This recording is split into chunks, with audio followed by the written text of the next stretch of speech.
这事不怪大哥，都是我的错。大哥一直说权责有别，叫我不要插手的。当然是你的错。你想过没有，万一出什么事儿，我还有你大哥，有多担心？还是知道有些冒险，但段同舟一向踪迹难寻，好不容易看到一个机会，我以为……你以为你有些小聪明，别人都是傻瓜是不是？你这次算运气不错了，要不然，你大哥赶过去就只能给你。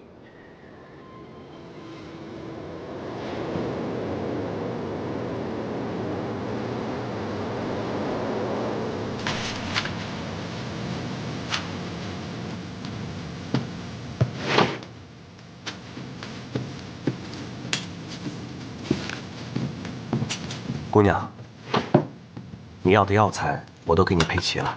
谢谢杜大夫。这些都是去火毒的。姑娘是在给长林二公子配药吗？是的。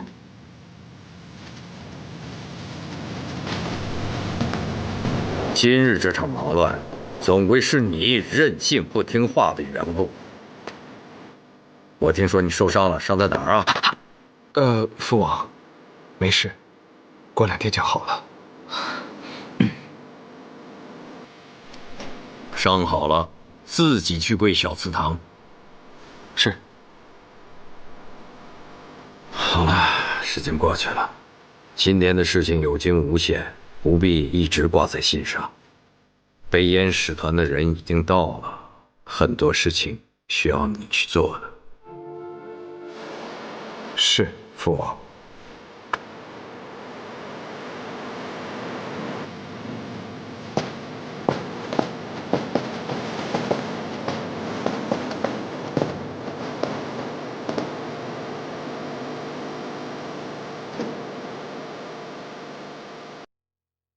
父王责骂那是心疼你，不是真的生气，你不用害怕。我不怕父王生我气，我最怕的是大哥你生自己的气。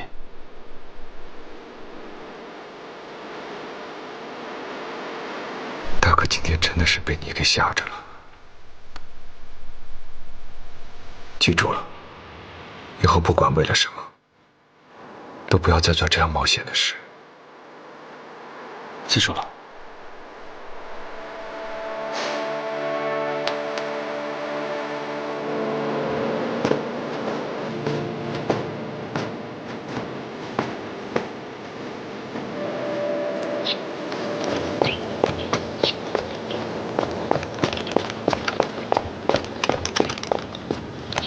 大统领，首府荀大人来访。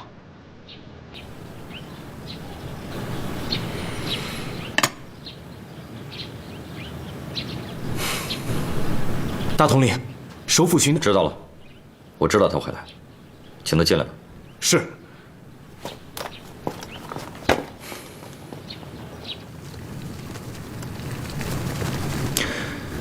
就打听到了这些，咱们的人，要么当场被杀了，要么已经被擒在押，一时见不到。当时段先生被围，在场的只有那几位高手，无人能靠近。究竟是什么情形？连咱们在巡防营的人都没打听清。师父知道，能追到段先生那边去的人都是大人物，徒儿哪敢多说一句话。段腾舟死前身边倒是有个人，可以去问一问。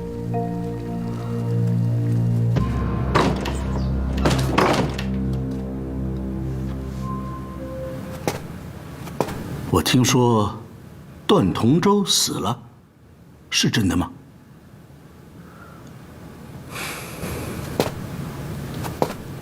叔父不是答应过我，不再做那样的事了吗？飞展呐，你是不是以为昨天那一切都是我安排的呀？和谈尚未达成，而马场却提前知道了机密消息，平静一出城便遭到了埋伏。叔父不会是想说，这一切纯属都是巧合而已吧？我知道，你一直觉得所有这一切我罪可疑，可是飞展呐，叔父真的什么事情都没有做。那段同舟呢？段同舟的出现，你又怎么解释？我不是跟你说过了吗？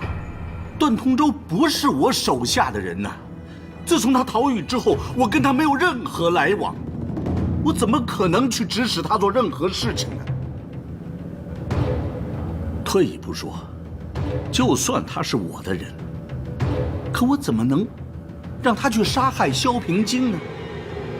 我与长林王府素有分歧，可那都是朝堂的政见，绝无私怨。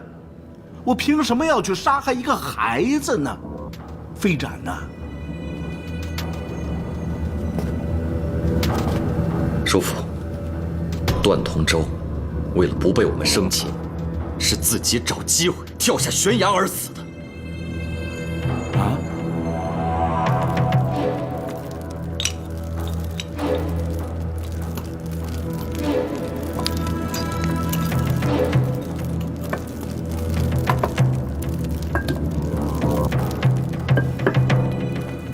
太叔，我这里不用侍候了，你下去休息吧。也吩咐其他人，没有召唤，谁都不要进来。是。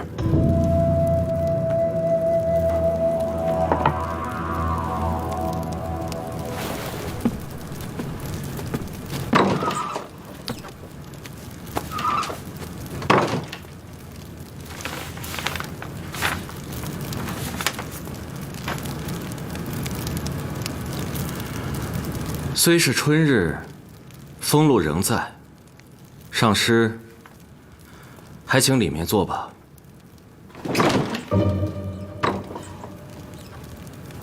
看来小侯爷早已猜到，在下定会前来拜访。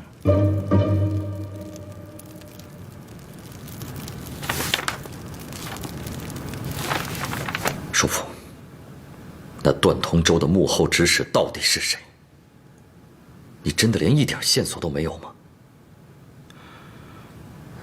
大人放心，绝不会让您沾手。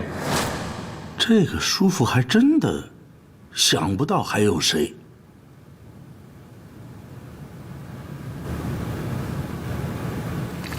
上师今日的安排，不就是想测试我会如何反应、如何行动吗？不知道现在这样的结果，上师可还满意？小侯爷反应迅速，应对得体，成大事之人。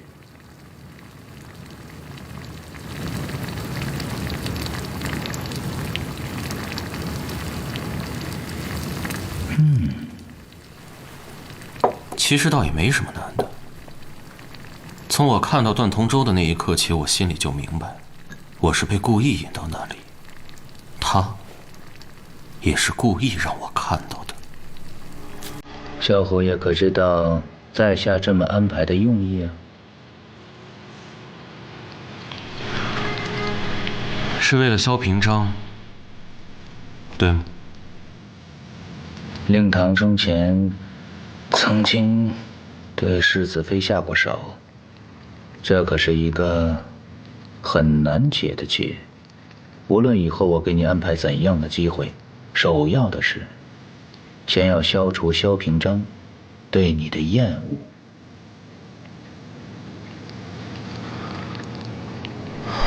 是啊，在这位长林世子的眼中，恐怕再难有什么是比试图搭救萧平京更大的人情了。更何况上师早就算准了时间，即便我没有丝毫耽搁地赶回去报信，从京城赶来援救也是来不及的。段同舟，可惜段同舟，他是狼牙高手，我本有7、8分的胜算，但是没有想到，半路杀出个瀚海剑拓跋羽。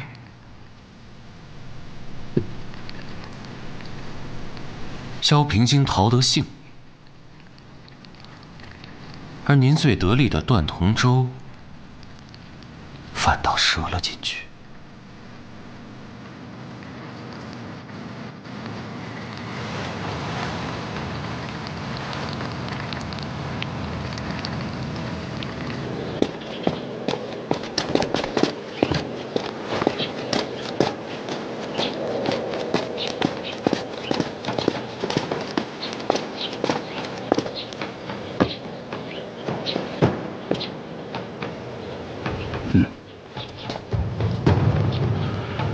悄悄的告诉我，京兆府尹，从明天起暗中监看乾天院。是大人。段同舟的反应已经算是很快了，在我们赶到之前，他就不想恋战，急着撤走。只可惜，拓跋宇也不是寻常高手，瀚海剑下想要脱身并不容易。等到玄飞斩一到，这山野之间，哪里还能找得到生路啊？我还是有些不解。拓跋宇乃是一国局外之人，何况他并不认识段同舟，他怎么就会突然杀出来呢？那个时候，他应该踏踏实实的守在惠王殿下身边。这确实是最大的一个变数。不过我听说，他之所以过去，也不算意外。哦，是萧平京事先利用琅琊高手榜上的排名，把他引逗过去的。江湖中人最在乎的，无非就是那点名誉。高手榜对于他们来说，的确吸引力很大。拓跋宇一旦确保惠王的安全之后，就奔着他的名誉而去了。聪明。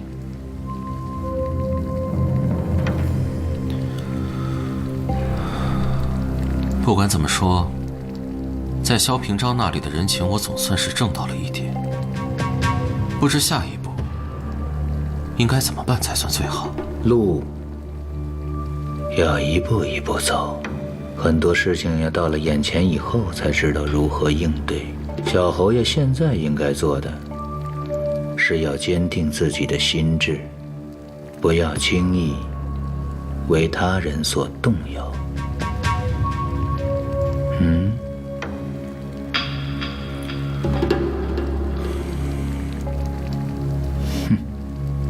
茶是好茶，只是欠了些火候。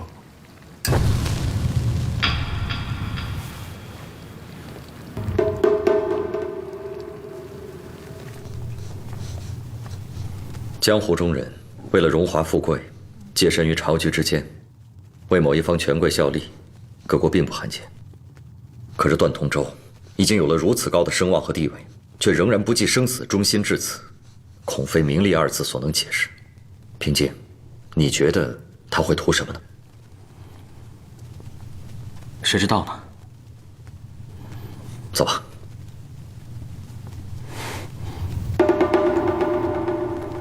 怎么了？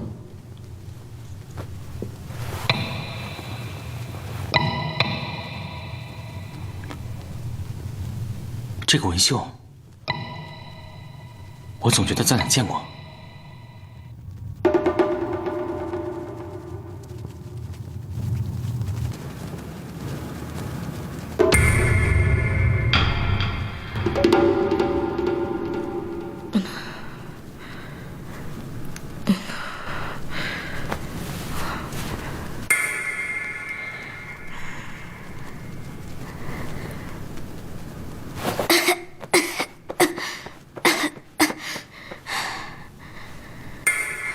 怎么样啊？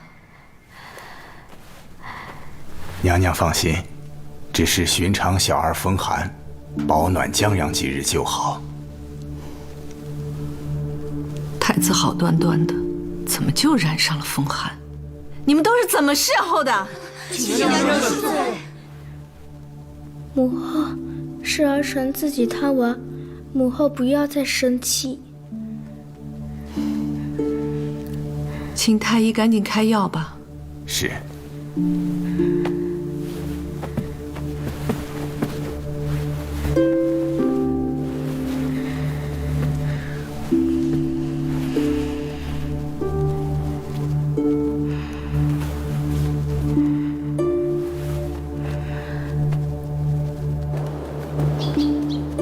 前2日在城外袭击北燕使团的事，内阁已经转了巡防营的奏报给朕了。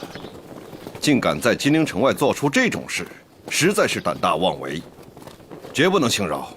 这些个人如此无视法度，严惩是必然的。不过话又说回来，朝中数十年的马政还算平稳，前方供给也算合规。西关外的各大马场功不可没，也不能一并给抹了。你父王总是这般宽容。平章啊，你觉得呢？微臣以为，虽然有了北燕和谈这个机会，朝廷自设马场，革新马政，势在必行，但这终究不是一蹴而就的事情。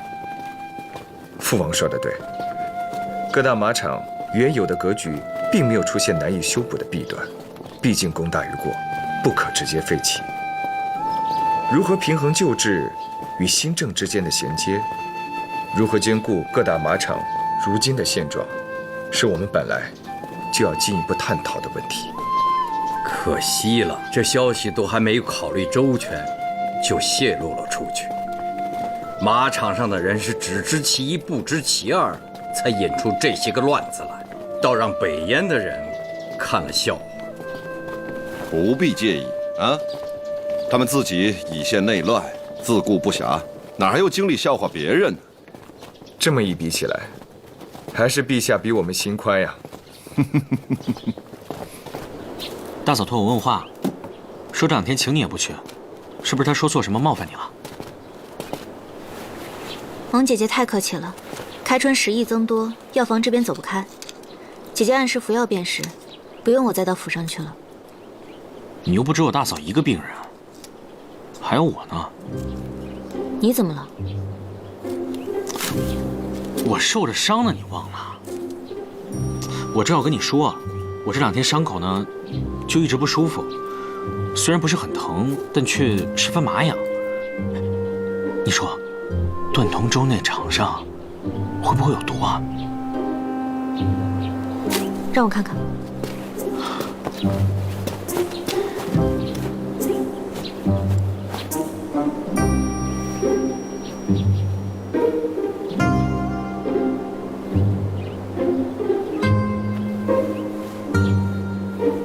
怎么了？真有毒啊？这到底怎么了？我竟没想到。不是，你没想到什么呀？没想到你伤好的这么快。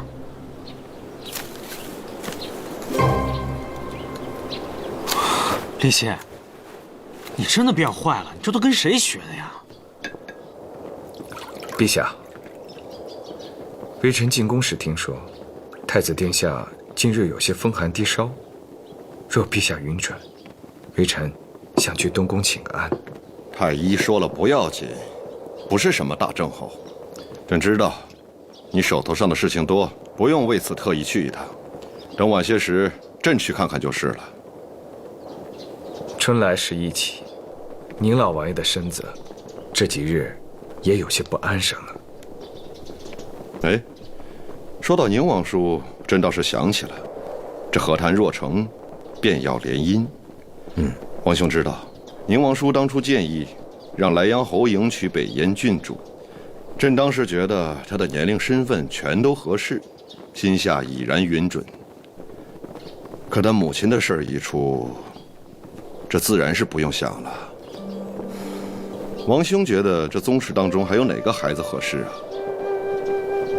臣不知。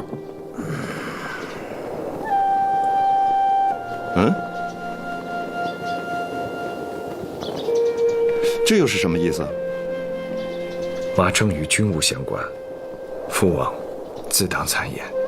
至于其他和谈内容，陛下应当询问内阁。长林将门之府，按理是不能多言的。你们倒分得清楚。怎么了？宗室子弟的亲事，朕问一下自己的兄长，怎么了？哼！哎，朕听说平津这孩子最近弄了一身的伤，可不能再放纵了。朕不是命你理应惠王吗？你陪客的时候把他也带上。遵旨。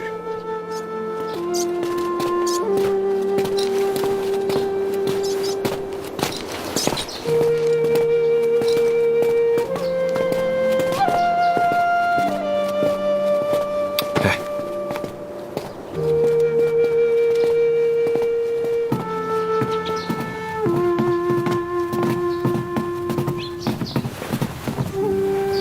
惠王殿下远来辛苦，在下长林府萧平章，奉寡君之命前来拜会。有劳问候。知道殿下旅途劳乏，前2日不敢打扰，不知今日歇息的如何了？贵国馆驿安排周到，歇息的不错。长林世子之名，即便在我大燕也是人尽皆知。今日一见，果然俊雅高华，名不虚传。殿下谬赞了。惠王殿下此来，本应我朝太子相迎，只是东宫殿下尚且年幼，不能亲身相陪，失礼之处还望海涵。世子客气了。啊，这位是舍弟平津。惠王殿下，那日金陵城外初见，二公子好身手。这位是敝国瀚海王3公子拓跋宇。长林世子奉陛下之命，已经去皇家驿馆见过北燕那位惠王了。据说一行人一起游赏了东园，相处得极好。不仅仅是咱们朝野上下，现在就连北燕也是只知有长林世子，不知有东宫太子了。首辅大人有几日没进宫请安了吧？娘娘是知道的，陛下宠信，北燕和谈之事全由内阁亲自主理。按规定，连长林王府都不能亲自参与，荀大人当然是比谁都忙了。按规矩，难得长林王府还能这么守规矩。大哥，你不信吗？我在琅琊阁这么些年，别的没学好，眼力总还是有的。这个崇华郡主，内息平缓，下盘极稳，绝不是咱们想象中的深宫弱女。依我看，她就算还不到大嫂的程度，应该也差不多了。北燕骑射之国，一向尚无成风。有一个身手甚好的郡主，也没你说的那么奇怪。她打扮成那个样子跟着我们，倒还不如直接穿女装呢。两国风俗不同，北燕女子的行事甚少拘束，说不定人家打扮成那样，反而是顾及咱们的利益呢。哎，把那个北燕的国府拿过来尝一下。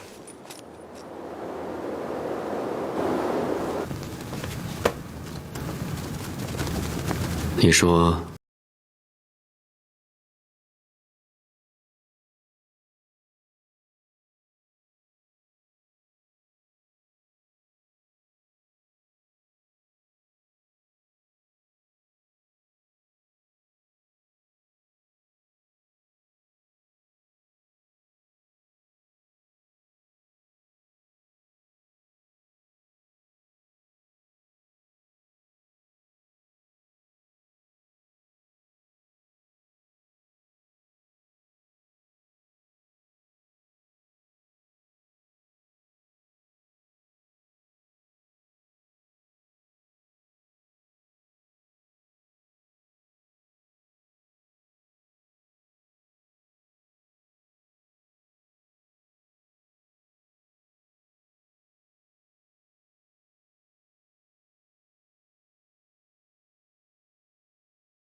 坐。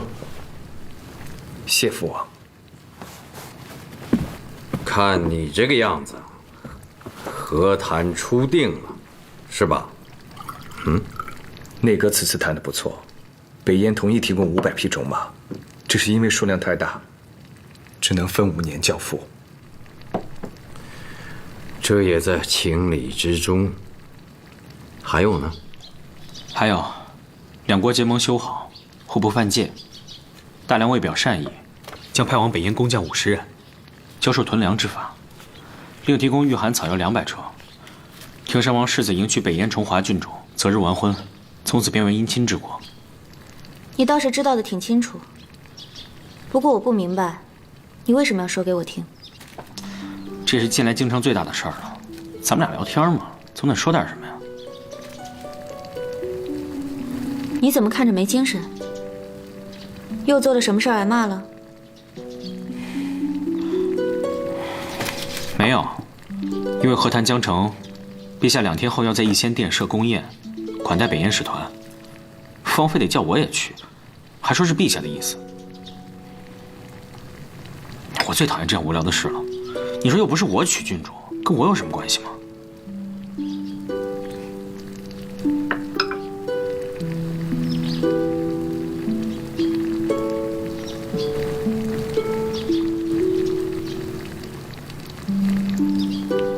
哎，每次我来你都另泡茶水，你那壶什么好东西啊？都不肯分我尝一口。你想喝？啊？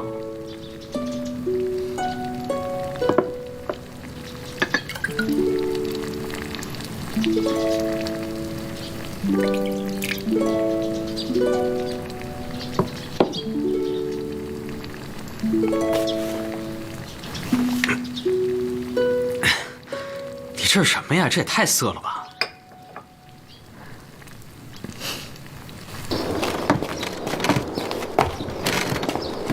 长孙大人已在等候各位了。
段先生，受白神感召，先我们一步去享受福报了。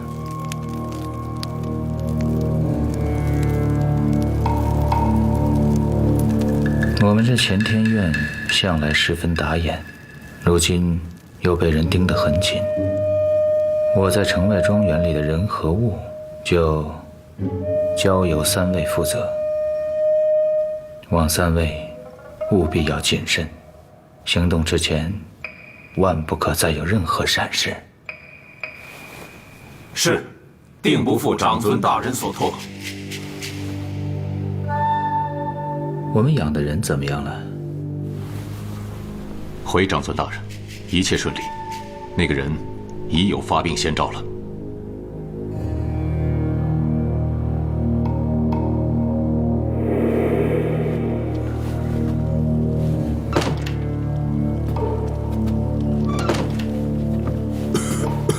来，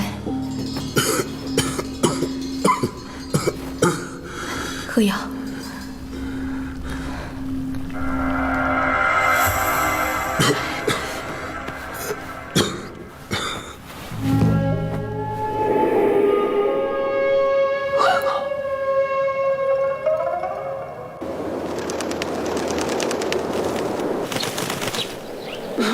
看我穿成这样，连你都不敢认了是吧？二公子，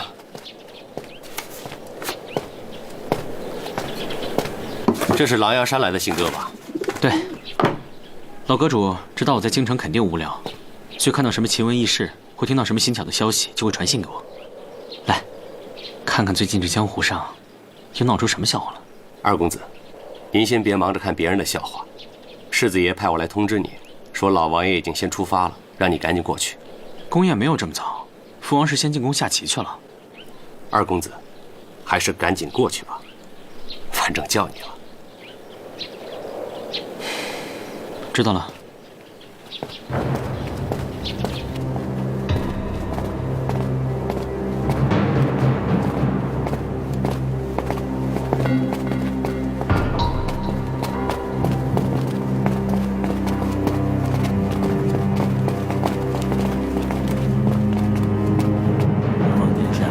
和谈之事将成，这是对于燕梁两国都是好事啊！许大人失陪一下。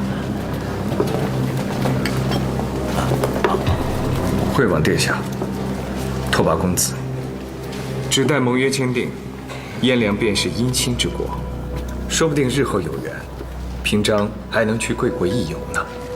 若说我燕地风光，倒是有许多值得游赏的地方。我也希望有朝一日，国中清平，可以邀约世子前来做客。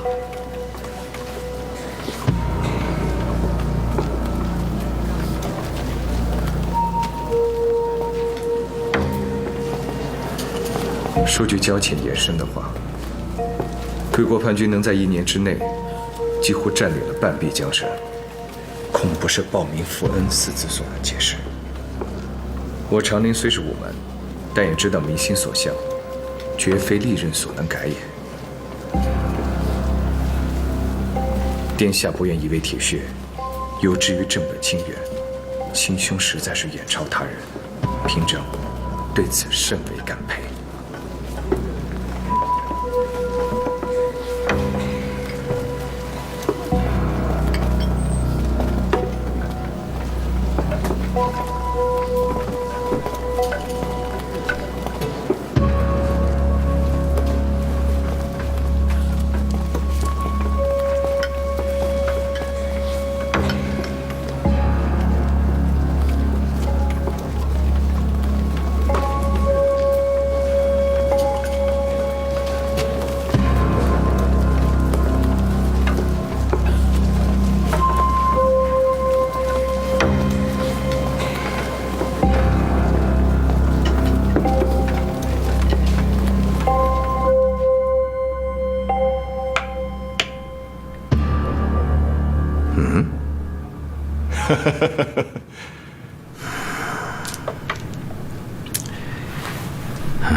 这，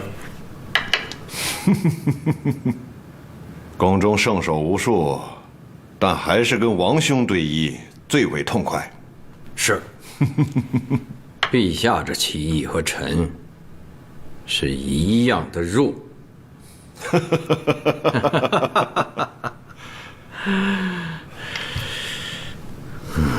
和其他人对弈，看他们费心费力又不敢赢得太快那个样，你的兴致就没了。是，这种实话也只有你敢说。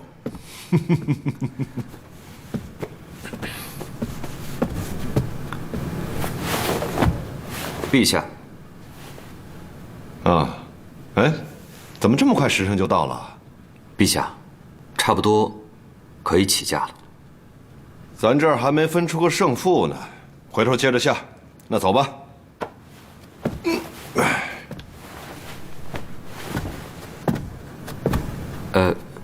还有何事啊？有话就说呀，在朕这儿还忍着？回陛下，其实也没有什么可说的。年轻人的心思还用问？陛下还猜不到吗？嗯？那看来王兄是猜到了。你看他穿的这身行头，你戍守攻城，和高手见招的机会并不多。北燕使团过几天就要走了，你是想让陛下恩准，和瀚海界比试比试？我说的没错吧？陛下，臣以为这和谈初定，今日气氛一定不错。若是说给宴会助兴，拓跋宇应该也不会介意的。真是不明白你们这些武人比来比去有什么意思。好了好了，朕知道了，多谢陛下。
大梁乐舞风流，果然是诸国之冠。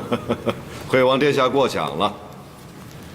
燕梁世代毗邻，素有邦交，眼见盟约将成，联姻修好，实为边民之幸啊！惠王殿下劳途远来，朕身为东道，款待简薄，还请勿怪。请。能得陛下赐宴，实乃我等之幸。燕人素来口拙，不善言谈，佳酿在前，当先饮为敬。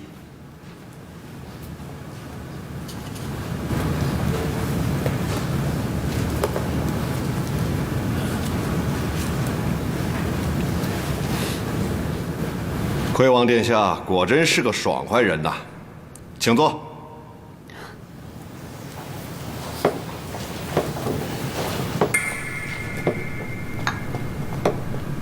陛下，殿下，陛下，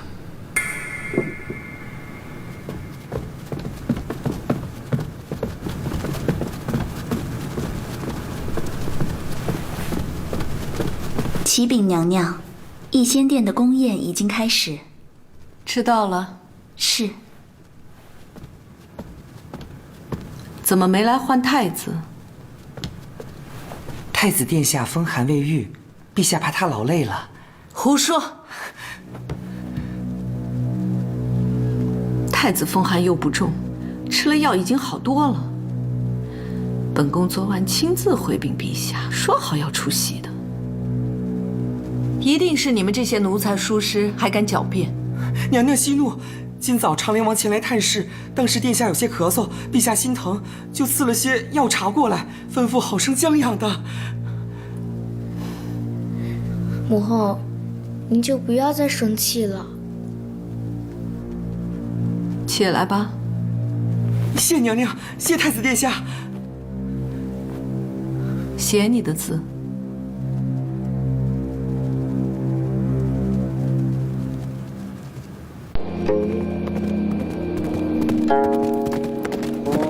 酒过三巡，兴致正好。惠王殿下，朕好像听说贵使之中竟然有位琅琊高手。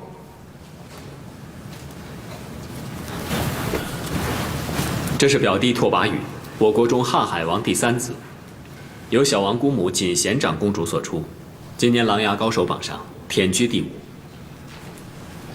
果然是气度不凡呐！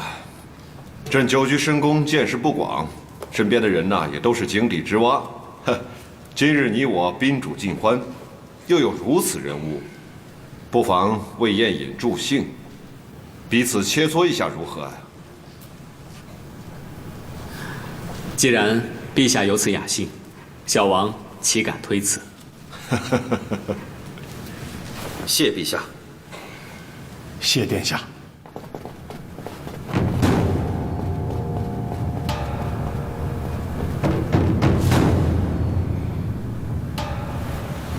承让。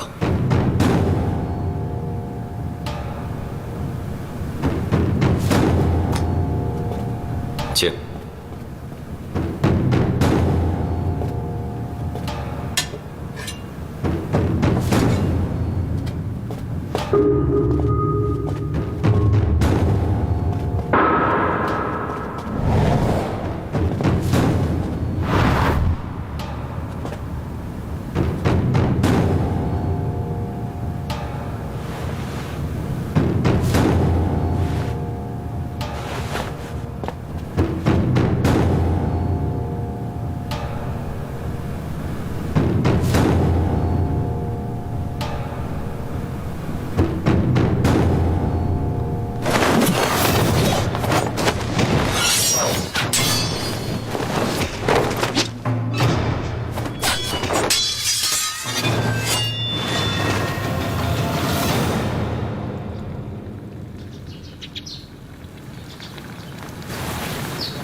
我说妹妹啊，我知道你谨慎，我也不求别的，你就稍微给句实在话吧。姐姐身体远比常人强健，又肯听医嘱，十分配合。诊疗至今，身体的寒毒已经去了7、8分了，比我想象中的快一些。真的呀？哎，我的好妹妹啊，自从你来了京城，我觉得我们长林府的运道都比以前好了很多呢。等平章从宫城里回来，我马上得告诉他这个好消息。你可不知道，他素日里怕我难过，老是装作一副不在意的样子，可是他心里啊，真的记挂了很多呢。此乃人之常情。当然了，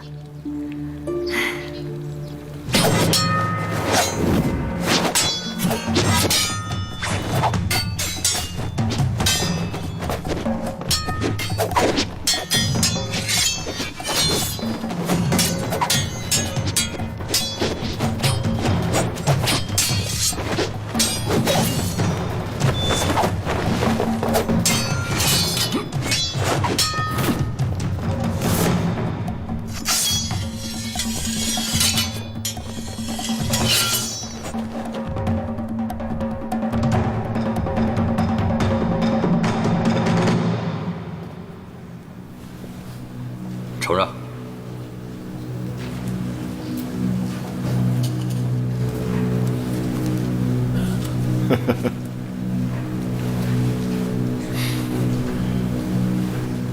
真是个外行，看他们比的热闹，可压根儿没看明白。赐酒。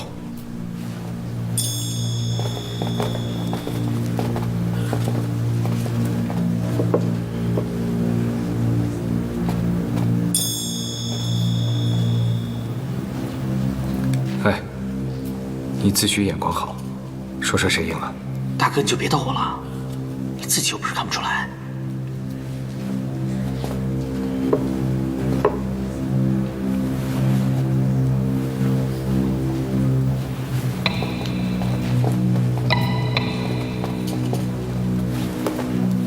大梁陛下，郡主有什么事吗？我大燕风俗，规格习武如同男儿。既然今日切磋是为两国交好之宴助兴，那么崇华斗胆，也请一战。哦，主华，虽然假期已定，至少今日，崇华还是大燕女子，望五哥再容我任性一回。你的任性早就不止1回2回了。这也不是什么大事，只不过朕这个大统领啊，一向鲁莽，郡主乃皇家贵女，这万一动起手来，这大统领一战之后，想必劳累，自然不敢继续叨扰。听闻长陵二公子曾在狼牙山学艺，崇华甚为向往，借此良机，不知可否请教一二？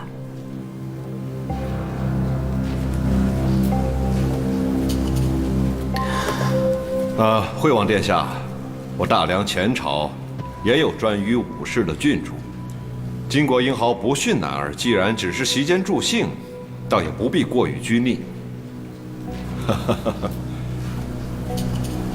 平津，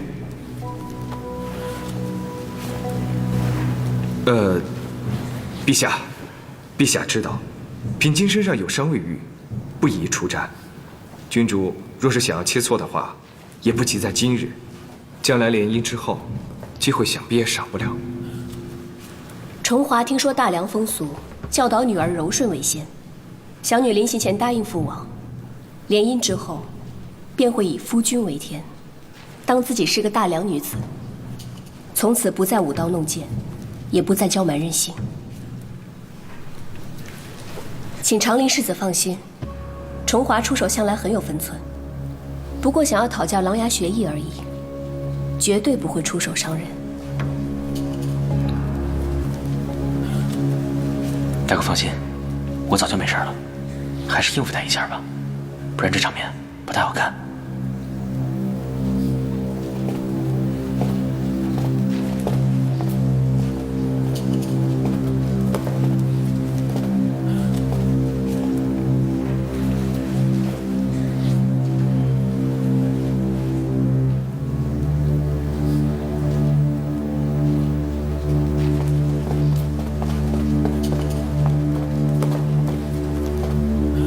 请。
写的不错，谢母后。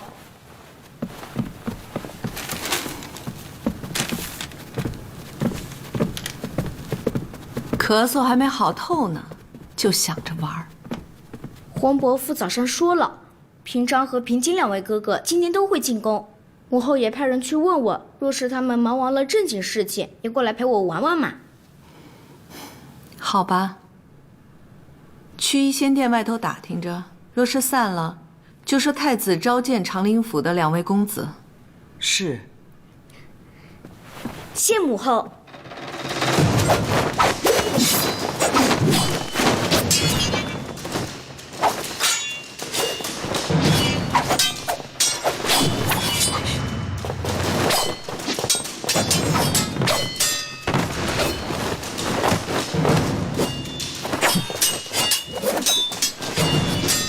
备战。陛下，谁占上风啊？崇华郡主虽然武功不错，但平津已经控制住了局面，他知道怎么给对方留眼力，陛下不用担心。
陛下，殿下，殿下，五哥，殿下，五哥，五哥，殿下，殿下，快传太医！传太医！传太医！五哥，传太医！殿下，五哥，殿下。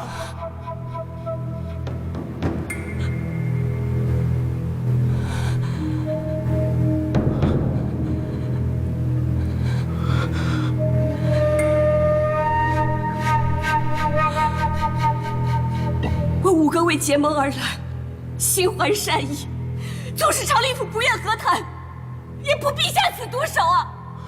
我没有。呀！呀！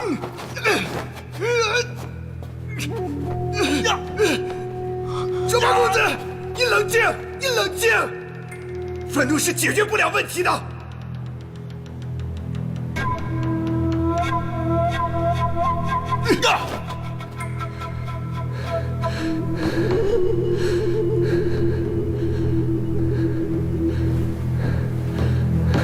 惠王殿下一片诚心，却遭凶徒当殿刺杀。陛下若是不给个交代，这桩血仇，大燕国世代不忘。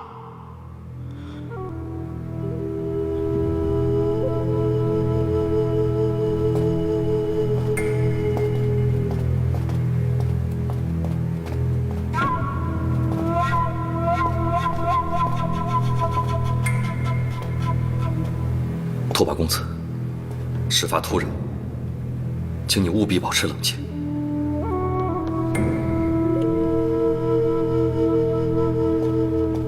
陛下，众目睽睽之下，先安抚为妙。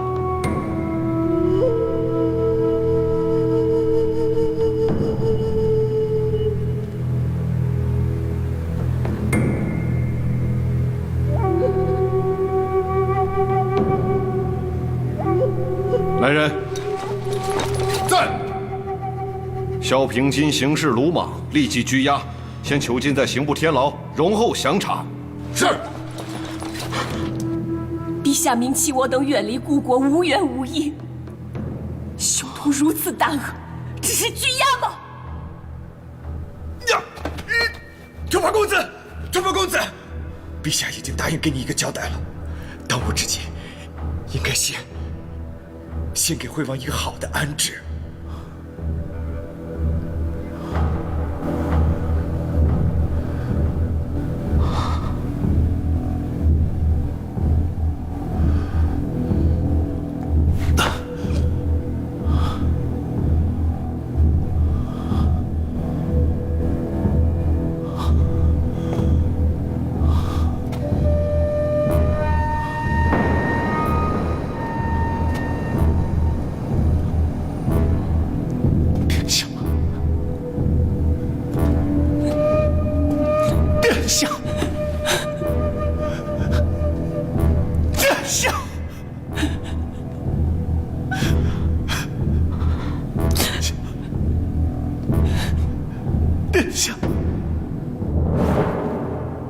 萧平金杀了惠王，不可能吧？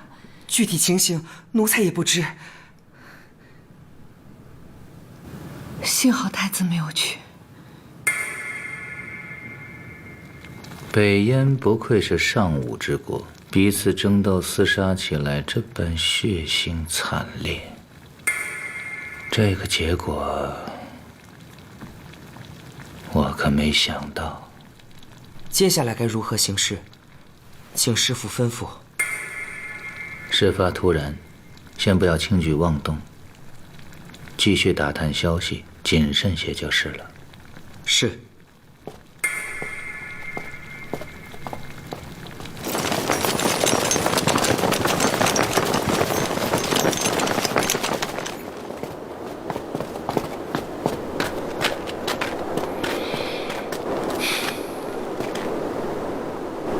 这样，你亲自守在这里，小心借火。北燕人想要什么就给他们什么，尽量不要让他们随意进出。是。但是拓跋羽，若实在拦不住，不要跟他发生正面冲突，速来报我便是。去吧。末将领命。此事实在是棘手，切莫说北燕人没有料到，就连臣等也不知道，老王爷居然是反对和谈的。你胡说什么呢？是，王兄若反对和谈，大可以直接提出，何必要杀人呢？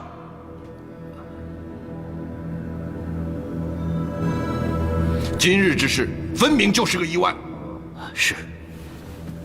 陛下英明，臣也相信，这纯粹是意外。但是惠王血淋淋的尸首摆在那里，恐怕北燕人是不会甘心承认是意外的。陛下，甘心不甘心，这都是后话了。眼下最麻烦的是，没有一个人可以商谈。拓跋羽出身虽高，可他在朝廷没有职务，只是随行护卫。崇华郡主又是女流，而且一口咬定二公子是故意杀人。北燕的嫡皇子死在咱们大梁殿堂之上，难道还能让北燕皇帝再派一位使臣来商谈解决之道吗？唉，本来是一件饮宴助兴之事，怎么就变成了这样子呢？二公子要是小心一些就好了。唉，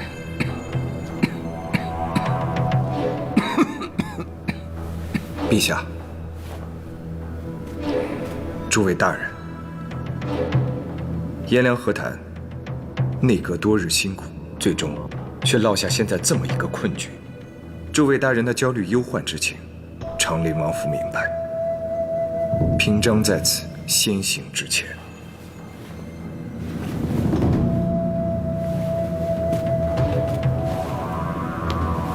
陛下相信平津不是故意为之，臣不胜感激。但若说此事完全是意外，恐怕不能现在就下此定论。平章，你的意思是？臣觉得这么大的事，各种可能性都要考虑，不好轻易推断。如果陛下恩准的话，臣想先去看看平津。去吧，平津只是举家不进谈事，你尽管去。谢陛下。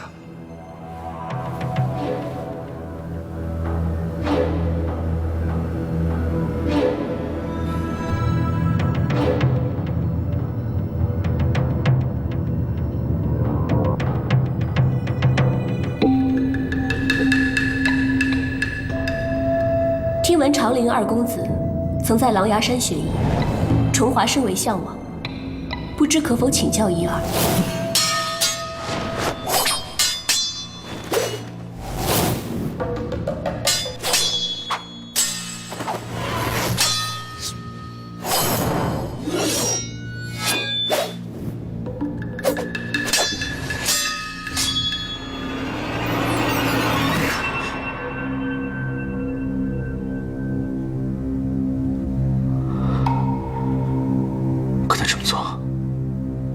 到底是为什么呢？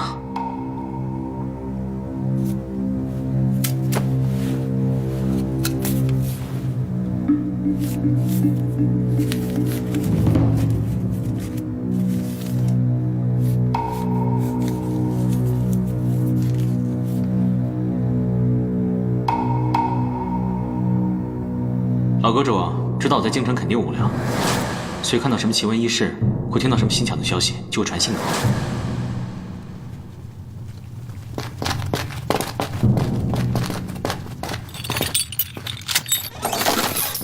世子爷小心。第几间？下台阶第1间。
我原本以为，崇华郡主远道异国和亲，心中愤懑，想要发泄才出手这么重的，谁能想到，他竟然……看来老阁主说的并非同心之人，就是崇华郡主。不是他还能有谁啊？我敢肯定这不是意外。既然我自己没有动手，那就只能是他了。事发突然，没有人特别留心。现在你们两个各执一词，不要说是北燕，连当时在场的咱们自己人，都未必会相信他是有意为之。而琅琊阁的这一纸信书，什么都未说明，又不能作为呈堂证供。如果现在拿出来，会让他人以为我们有意诬陷，说不定“意外”二字，反而更容易让大家接受一些。是啊，莫说别人了，我到现在都不敢相信，实在不相信他会做出这样的事。惠王殿下是他堂兄，是他本国的嫡皇子啊！要不是老阁主提醒，谁能想到他会下此毒手？离皇权越近的地方，越是什么事情都有可能发生。只不过你我是局外人，不了解北燕的真正情势。就算是我们知道崇华郡主心存异想，只凭推断，恐怕是推断不出真相的。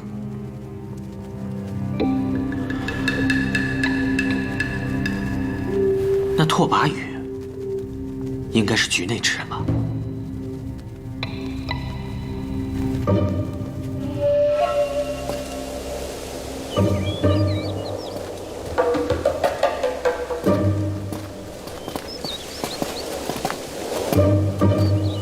玄大人，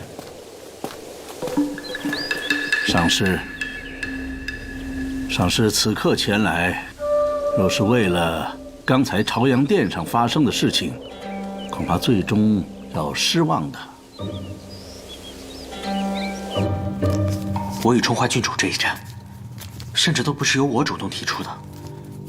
拓跋宇只要冷静下来，自然能想明白事情没有那么简单。惠王殿下在北燕有什么敌人？他的敌人可能做到哪一步？拓跋宇肯定比我们更清楚。如果我们能和拓跋宇认真的谈，大哥，怎么了？恐怕关键并不在于事实如何，也不在于拓跋宇最终会相信什么。平静，惠王这一死，无论他在国内的政敌是谁，这个人现在已经赢了。已经赢了？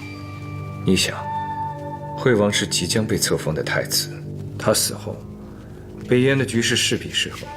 无论最后是谁掌握大权，那个人所顾及的，只可能是他自己的利益，而不是惠王之死的真相。至于他将来会如何利用这个事件，我们更加无法推断。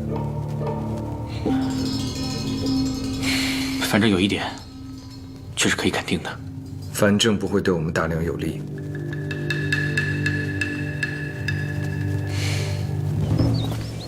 不知是不是在下的错觉，上次你我二人在乾天院所谈甚欢，今日玄大人对我好像有些冷淡。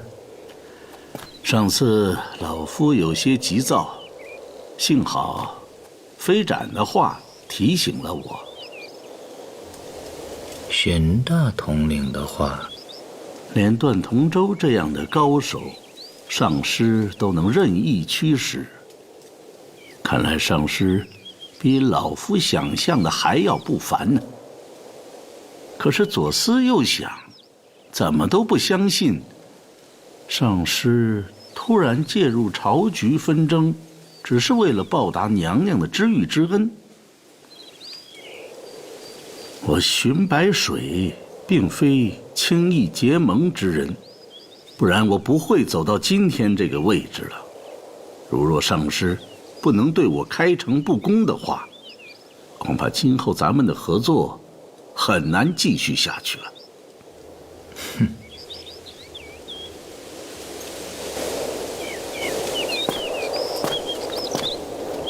玄大人，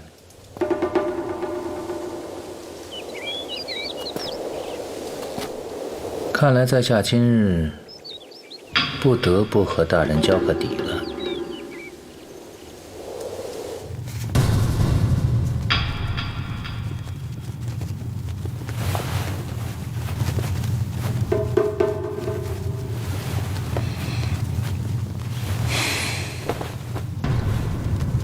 我知道，原本这次和谈是很合父王的心意的，到如今已经全部都毁了，是不是啊？惠王殿下是定约之人，他这一死，自然全都废了。接下来的情势也是不容乐观。内阁朝臣们辛苦了这么久，有些怨言也是可以理解的。我原本有很多机会可以看到这张字条，可我怎么……我要是再小心一些就好了。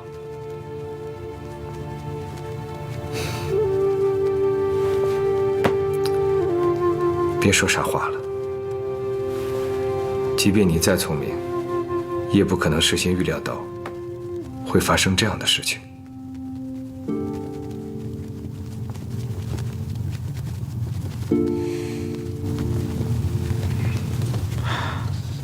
那大哥，我们接下来该怎么办？众所周知，陛下与皇后娘娘不同，她并不信奉在下的白神教。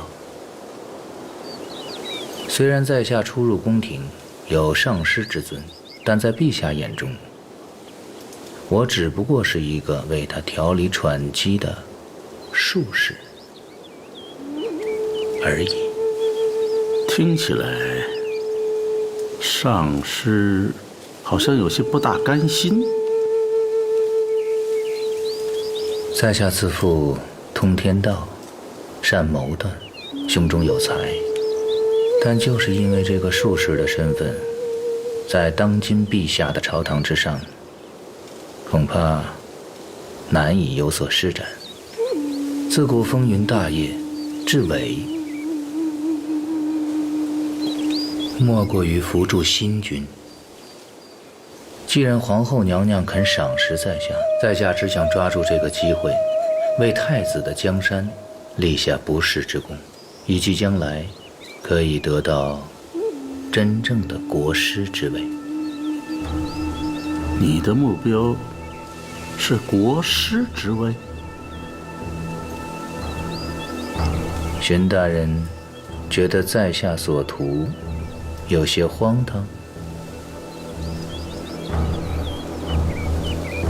仔细想想，也没有什么不可能的。长林王也不是一个信教之人，只要他权柄在握，在下就是有再大的雄心，恐怕也只能化为泡影。就这一点而言，在下和荀大人的目标，难道不是完全一致吗？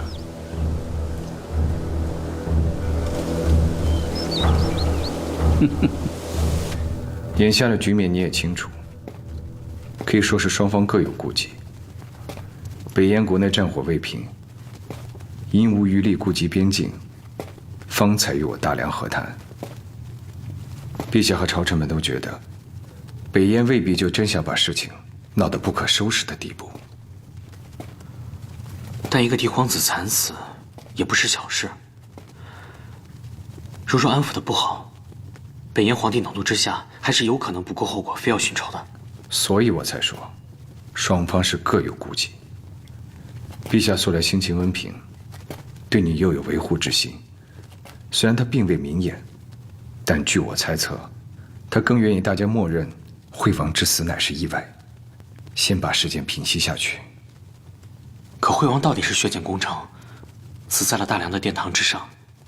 单纯就这事而言，我们这边怎么看都显得有些理亏。陛下若存了安抚之意，又岂能不对北燕退让几分？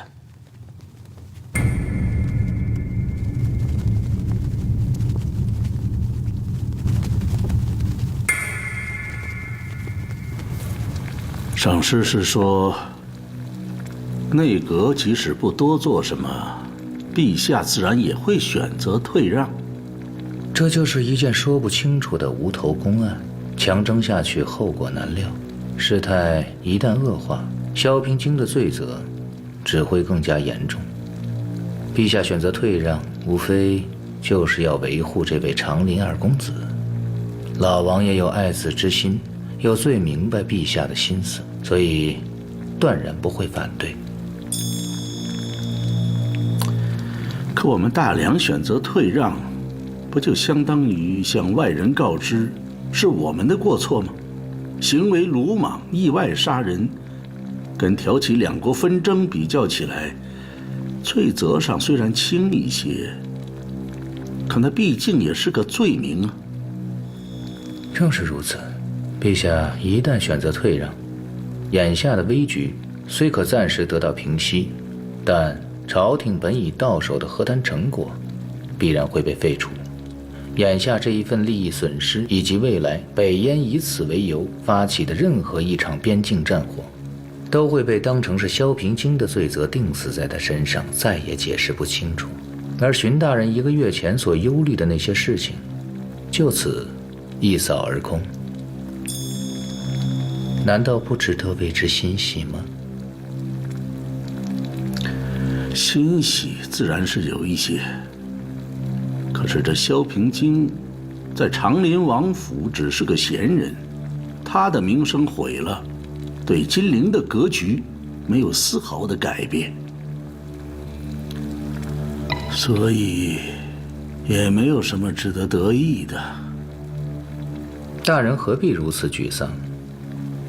老王爷已奔古稀之年，大人要把眼光放到长林王府年轻的这一辈身上。即使这样，也不会落到这位二公子身上。外人谁不知道，萧平章才是长林王府未来的掌舵人呐。胖子是一口一口吃出来的，我们要慢慢的，一个一个来。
陛下后来怎么说？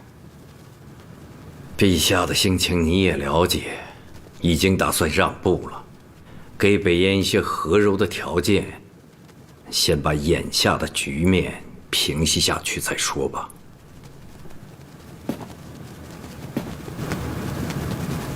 不，我不同意。什么？你说什么？我不同意。不同意什么？我不同意陛下退让。让了步，就是承认有错。洛人口实不说，对平津的将来更是不顾。我身为兄长，明知道平津并没有做错什么，不能就这么糊里糊涂的认了。为父知道你不甘心，但是现在除了平津自己的辩解之外，咱们连崇华郡主为什么这么做的理由都说不清楚。若是强行指控他，风险太大，后果难料。一旦引发两国之争，平津的罪责不是更大了吗？那咱们让了步，后果就一定可料了吗？自古以来，两国博弈从来都是利益为先，事实如何，并非人人在意。北燕朝局不稳，如若陛下愿意让利，事态确实可能由此平息。然而代价呢？不仅平津要承担莫须有的罪名，北燕将来缓过气来，随时可以翻脸，把这件事当作毁约的借口。所以孩儿以为，息事宁人，也许并非上策。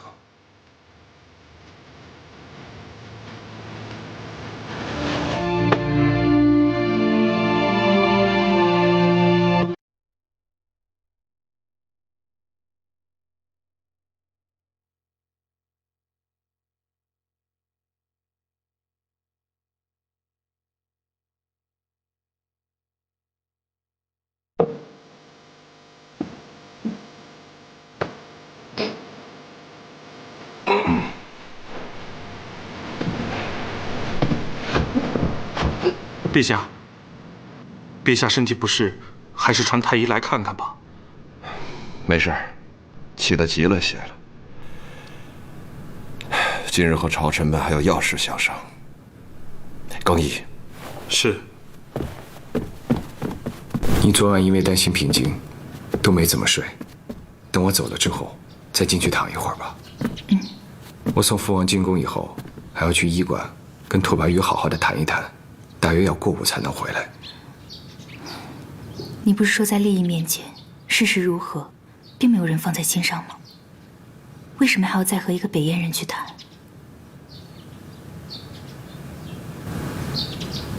事实如何，的确并非人人在意，但同时，也并非人人都不在意。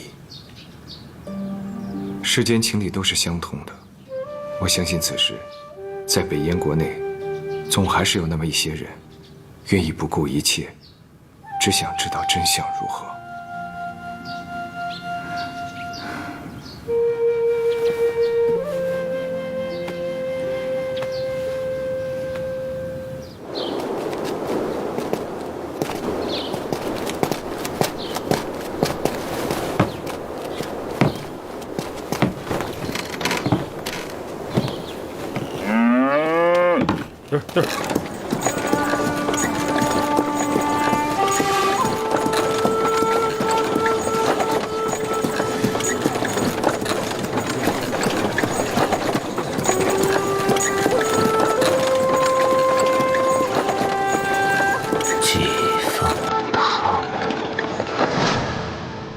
有人吗？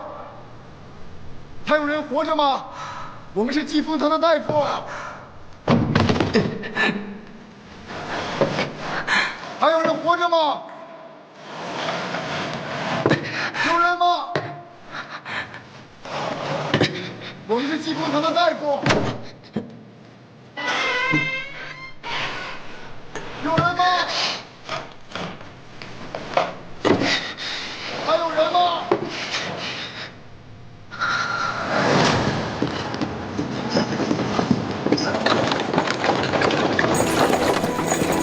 首辅大人，官实在是不知如何是好啊，只能等陛下圣裁了。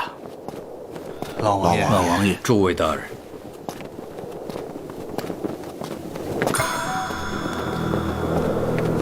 老王爷，今天长林世子怎么没有来呀？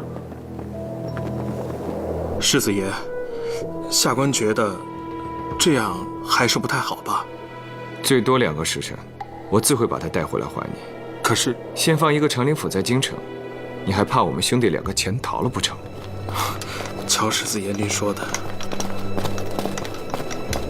大哥，你跟我出去走一趟。去哪儿啊？哦。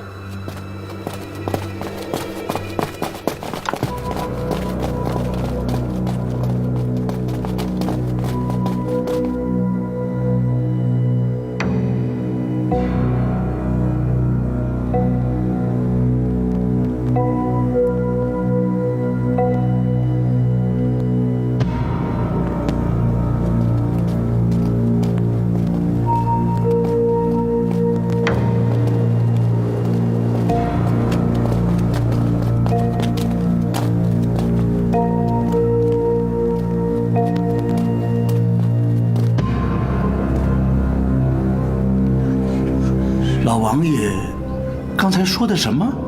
臣方才说，惠王之死并非意外，乃崇华郡主借比武，蓄意刺杀。此言何以为凭呢？犬子是当事人，我相信他的眼光和判断。陛下，微臣不是诚心跟王爷辩驳，微臣以为，正是因为长林二公子是交手对战之人，所以他的话不足以为凭啊。北燕前来和谈的皇子死在大殿之上，放在往时，那是一件极难收场的祸事。幸好对方国中纷乱，陛下又有意维护，朝廷也为二公子做了很多的赔偿，局面才得以平息。既然我们已经有了解决的办法，那为何老王爷不就此打住，而要将事情闹得不可收拾呢？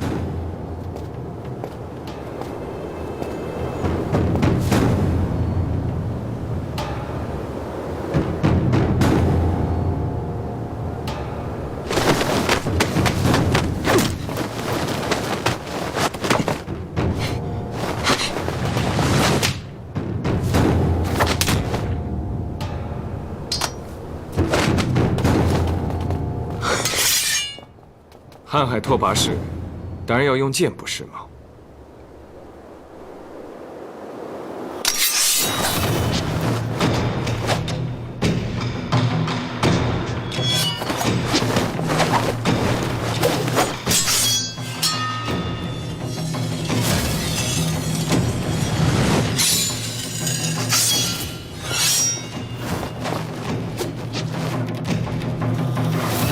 拓跋公子，看清楚了。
拓跋公子，无论你信与不信，这个才是事实。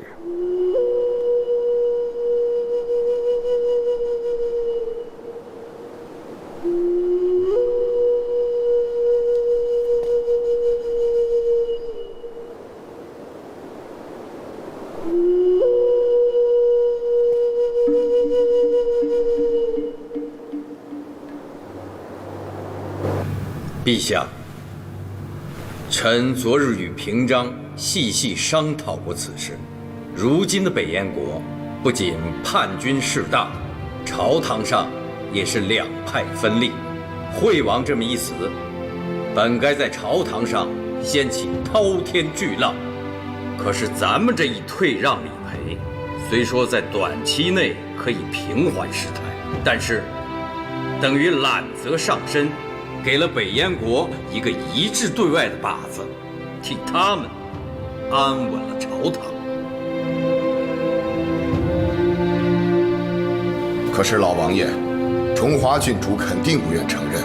难道因为咱们在国书之上言之凿凿地把责任推加到他身上，北燕皇帝就会接受这样的定论吗？对，到时北燕国里一定是有人信。有人不信，双方各不相让，争执不下。崇华郡主是北燕的宗室贵女，说她刺杀本国嫡皇子，未免有些荒唐了吧？老王爷怎么知道北燕的朝中会有人相信呢？因为事实如此。平津说他是蓄意谋杀，他一定是。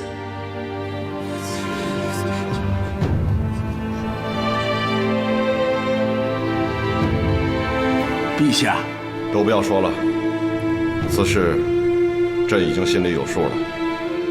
请王兄暂留，其余诸卿先退下吧。臣等告退。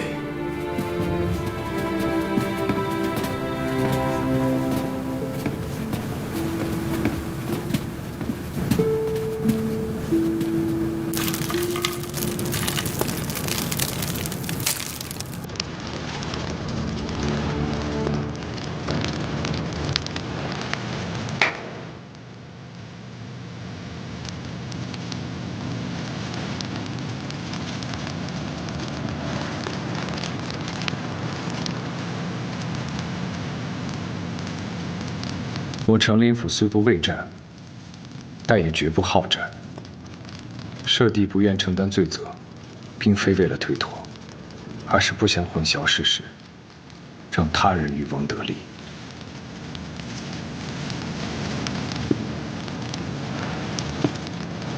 我记得惠王殿下曾经说过，边境安稳，民生丰足，方是他心中的立国之本。如今他已经不在了，不知道这样的一份宏图夙愿，还会不会有人替他实现呢？令弟真的能够确认，崇华他是有意的。能。贵国也会在国书里指向他吗？会。但是你的陛下是否会相信，在下就不知道了。不管他人如何，我瀚海拓跋氏绝不能让惠王殿下平白遇害。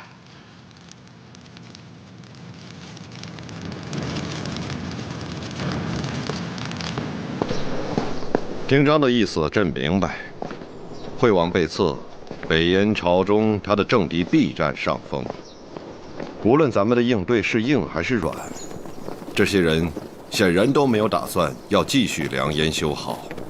既然如此变局，又何必先行让利呢？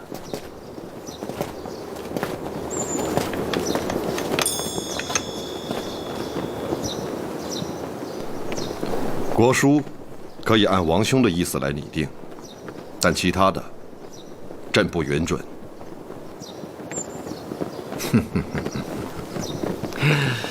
陛下，老臣还没开口呢。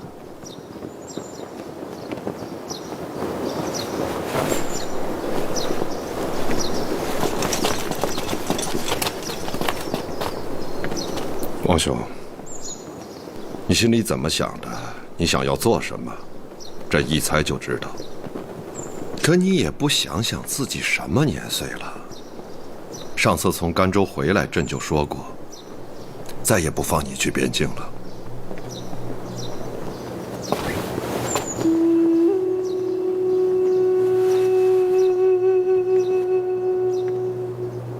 北境的情势已变，臣此行赶去，只是调整一下兵力的部署而已，并无风险。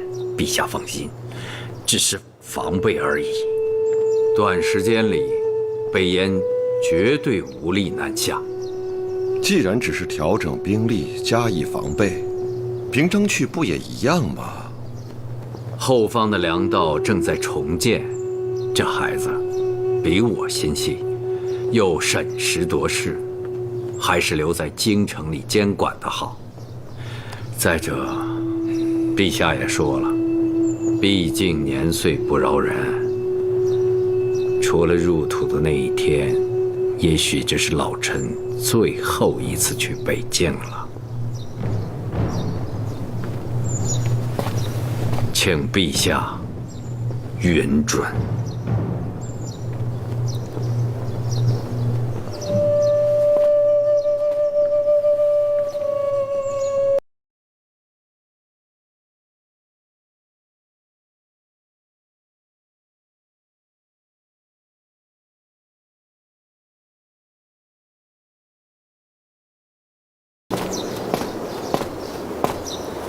宣大人，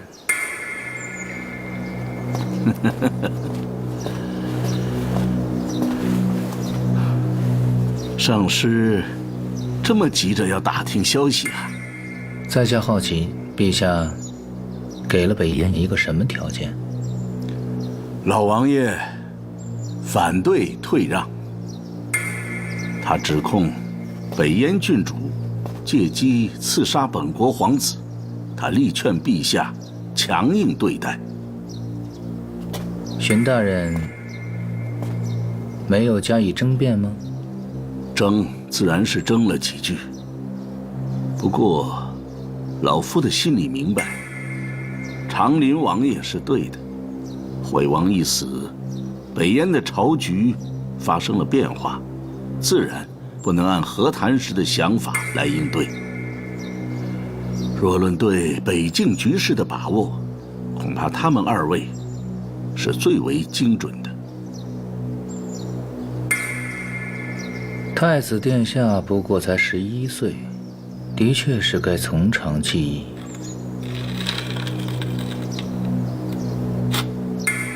自古要想以雷霆之势扳倒一座将门帅府，没有至高皇权的支持是很难做到的。可现在，陛下对长林王府恩信深重，看来你我还需有滴水穿石的耐心才可以。怎么了？老王爷威望重，兵权在手，若为太子的长远大计加以制衡，这一点没错。可是，上师大人呢？边境守军关系到国之安稳，老夫何曾说过要将其拔除掉这句话？在下所言只是最坏的情况而已。荀大人清楚，朝堂相争不可能一直和风细雨，说不定某一天，某一人的一句话，或者一个微弱的变数，就会导致你死我活的刀光血影，谁也躲不开。恕在下冒昧，若是荀大人没有做好最坏的打算，没有破釜沉舟的勇气，那么您针对长林王府所做的一切，不过是在为东宫招惹是非而已。不如早日停手。告辞。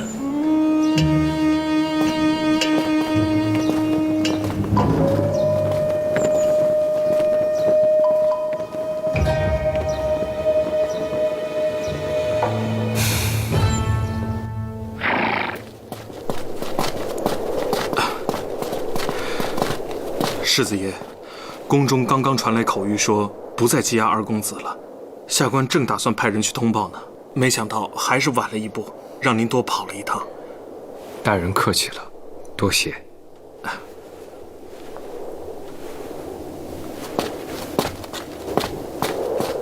平静，虽有陛下回护，但出了这样的事情，眼下朝中毕竟还有些针对你的议论。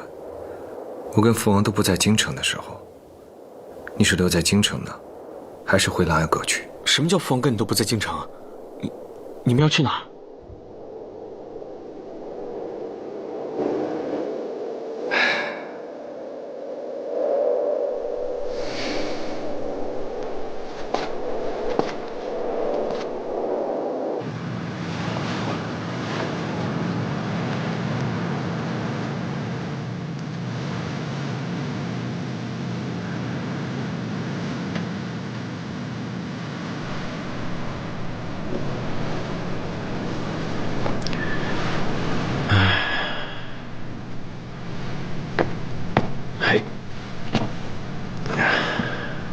父王，别劝了，眼下的安排是最合适的。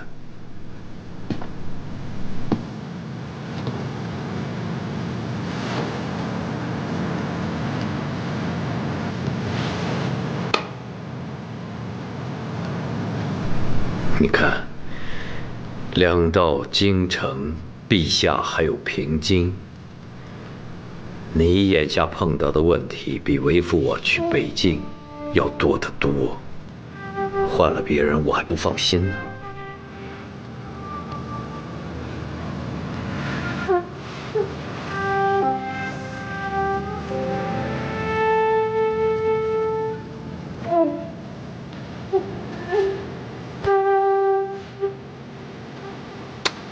好了，咱爷俩走吧。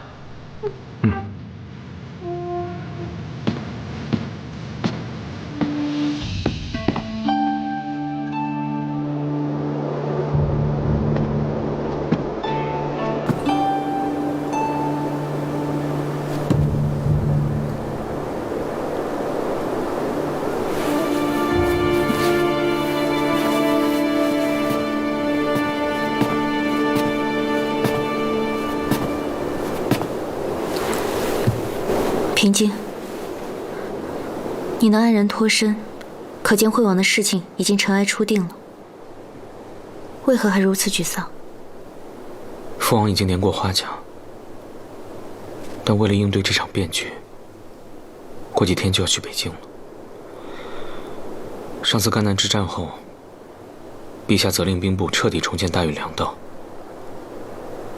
大哥也要出一趟辕门，去检查进度。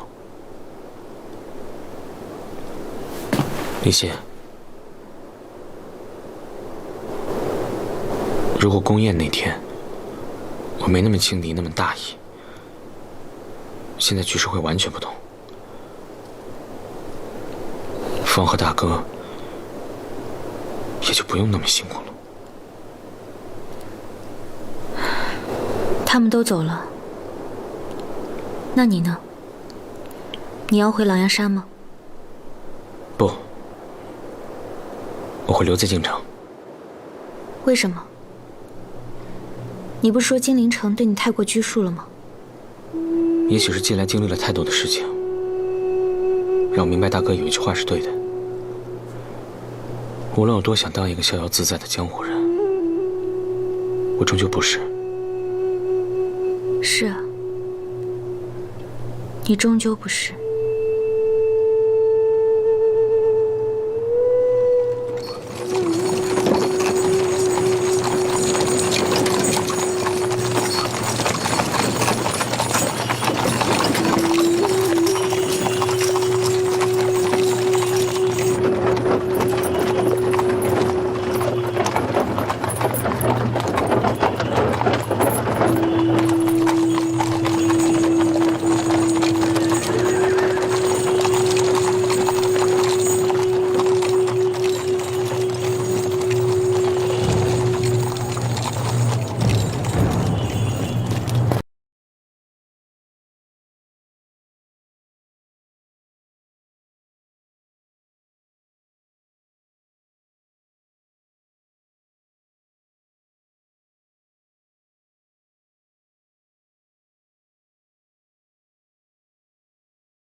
下去吧。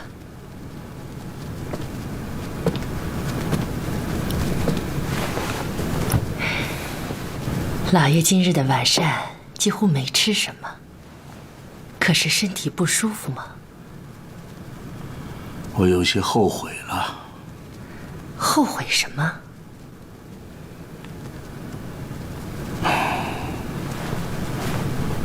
自从与濮阳英结盟之后，我这心里是越来越不安了。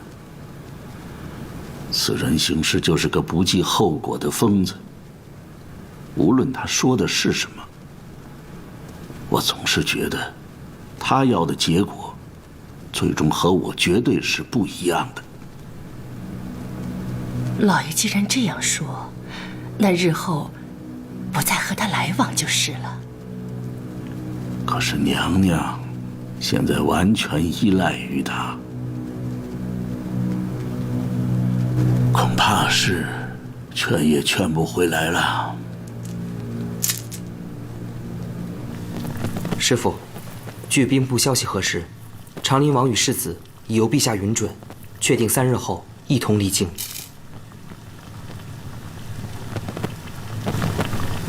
按照惯例，皇帝要去蔚山守斋，大人物们一离开，我们也就轻松了。可是长林世子只是去巡查粮道而已，圣驾离开不久，他就会回来了呀。等他回来，正好让他看看这一团乱局。师父福泽深厚，必定心想事成。萧平京的行踪，你可还清楚？这个还不清楚。萧平京无爵无职，行踪不需报备。加之长林王府里面的消息，一向又很难打听。无妨，过几日自然会清楚。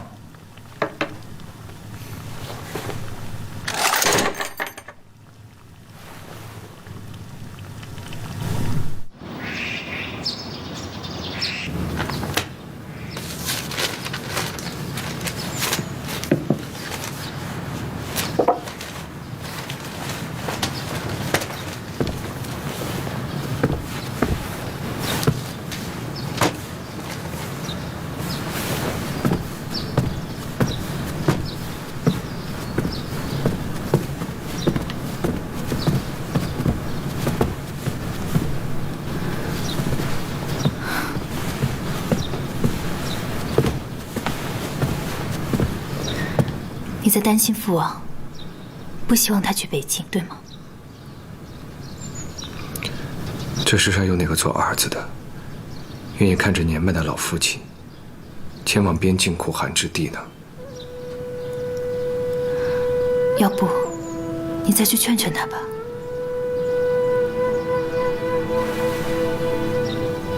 父王说他这是最后一次了，等他再回来，就会安心在京城颐养天年。连陛下都答应了，我还能有什么办法？好在边境并无战事，父王去了也是巡查调配，以作防备而已，很快就能回来。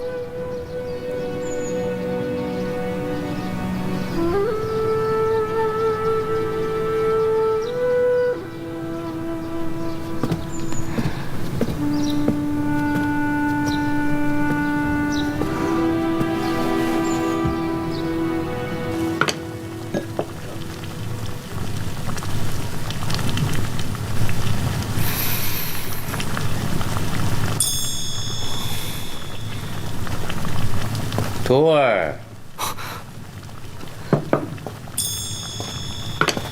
师父，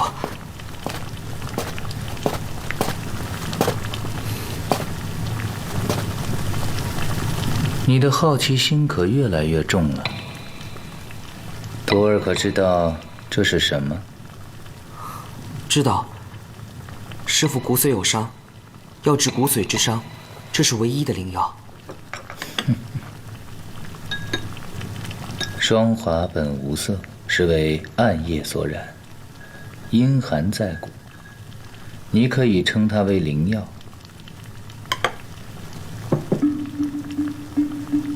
亦可称为剧毒。剧毒。此毒名为双蛊，乃我叶勤先贤所制，可惜未得传世，只有公学藏书里才有所记载。为师虽不通医道，但恰好得了此书，实为万幸。既然是剧毒，又怎么能疗伤呢？以后我再慢慢告诉你。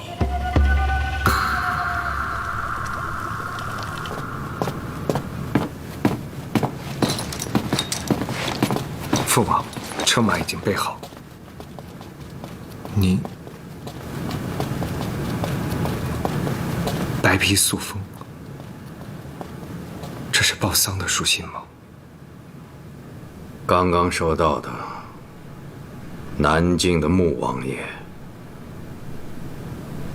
上个月去世了。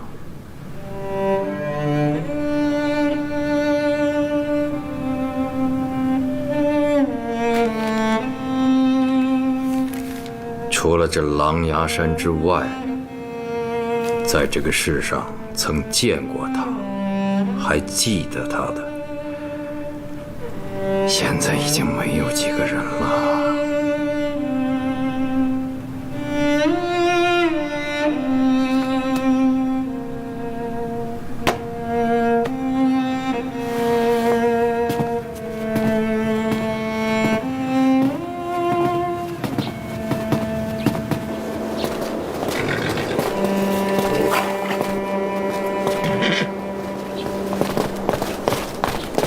父王，父王，大哥，为父我已经跟陛下说过，这次去北境并非出征，不必大张旗鼓朝臣相送，所以你和雪儿不必城门相送，就此道别吧。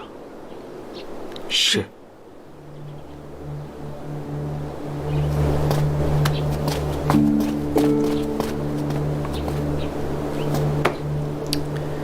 我跟你大哥都不在长林府，特别是你大嫂，就都托付给你了。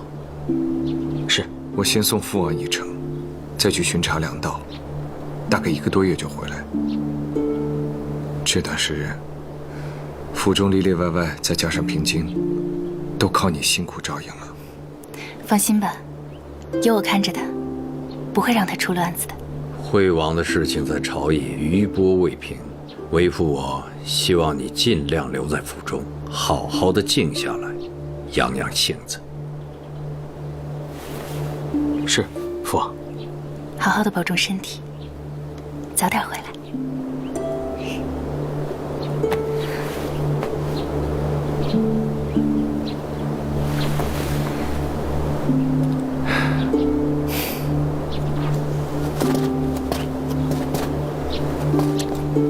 走吧。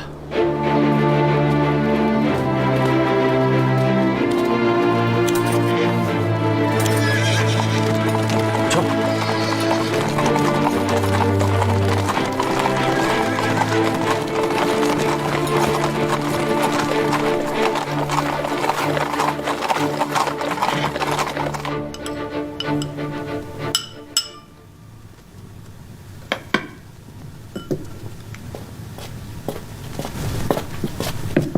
师傅，萧平京没有走。留在京城，正合我意。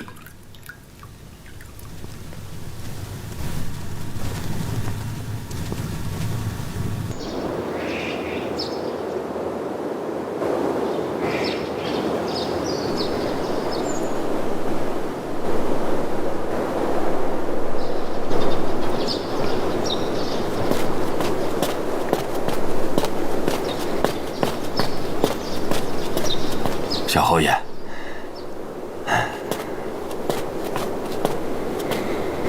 太叔，哎，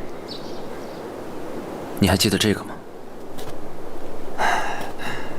当然记得，这是小侯爷10岁那年去看人家琢玉，自己学着，亲手雕琢出这个坠子，拿回府里送给太夫人的。我那时年纪小，认不得什么是好玉。这雕工更是粗糙，但母亲这么多年都一直贴身带着它。府中不能有太夫人的牌位，真是难为小侯爷您了。不过还好，留下了这个随身之物，也算是个念想吧。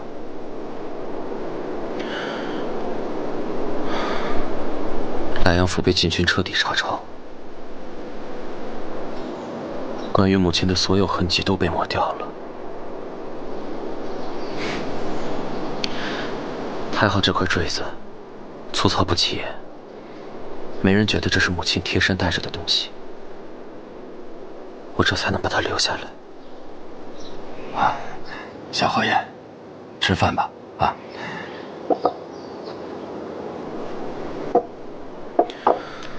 我出去一趟，你不用跟着，把这个收好吧。您又要出去啊？哎，小侯爷，这金陵城里啊，太多捧高踩低的势利眼，一不小心就要受气的。您就待在府里不好吗？京城的暗流都快要翻到明面上了，时机正好。受点嫌弃这种小事，不必放在心上。小侯爷。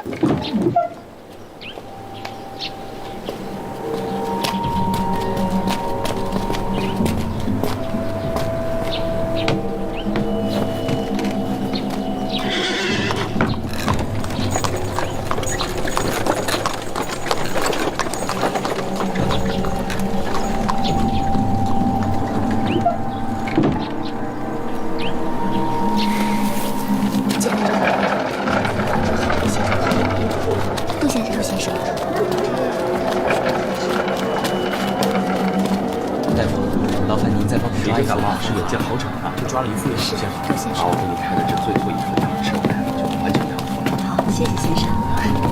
姑娘，请这些日子终于已经好转了。有件奇怪的事情。什么事？京城和周边复阔的几个县府，最近有人在大量收购白阴草。大量收购？白阴草又不是常用药，为什么？这不合常理啊，所以我才觉得奇怪。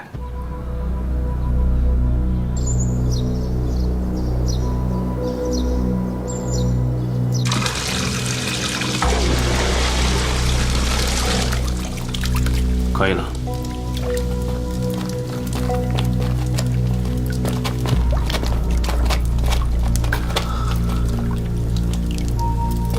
时间差不多了，你出去接人吧。好。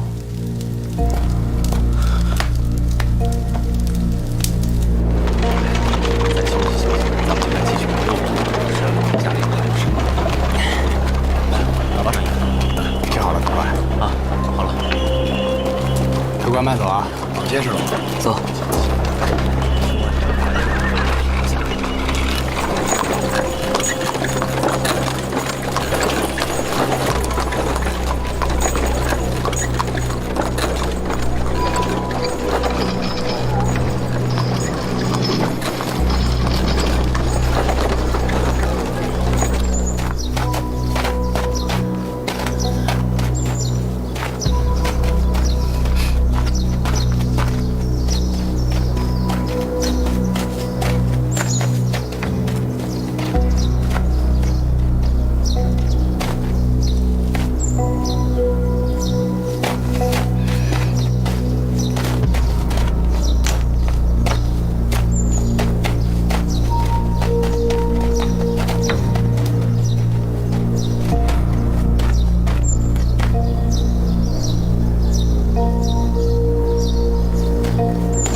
这是做什么？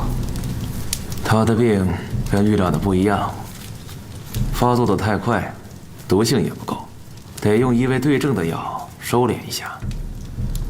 京城的一切都准备好了，你大概还需要多久？再过几日就可以采血了。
殿下，快点，快点，是。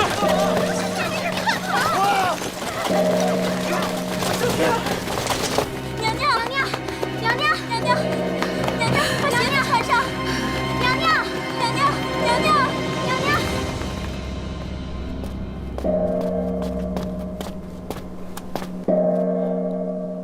接点水，快跟上！快，水呢？水啊！动作快点，还没来！救我！都跟上！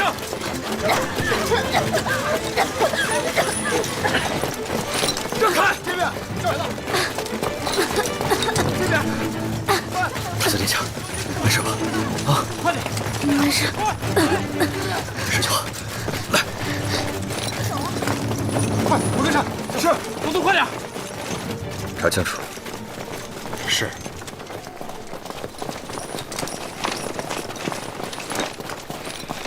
徐大哥，到底出什么事了？还不清楚，有可能是意外失火，还好发现的及时，火势不大，没有蔓延，已经救下去了。太子殿下怎么样？在皇后的西配殿。三更半夜的，你怎么进来的？先帝赐给佛，可以不经传报随时入宫的，可他老人家一直没有用过，元氏一定受到了惊吓。我过去看看他。还看什么太子？你知不知道这块金牌，老王爷为什么一直不用？先帝的恩赐固然是至高的荣耀，但那也仅仅是荣耀而已。像这种可以不经传报、不经允准，于夙夜之中直入宫禁的东西，不能真的用啊！我又没有随意使用。既然宫里响了报警金钟，我长陵府岂能坐视不管啊？要是你大哥在，他绝对不会这么贸然行事的。趁着没几个人看见你，赶紧出去吧。你要是担心太子的安危，明日进宫请安便是。快走，快走啊！快点！快！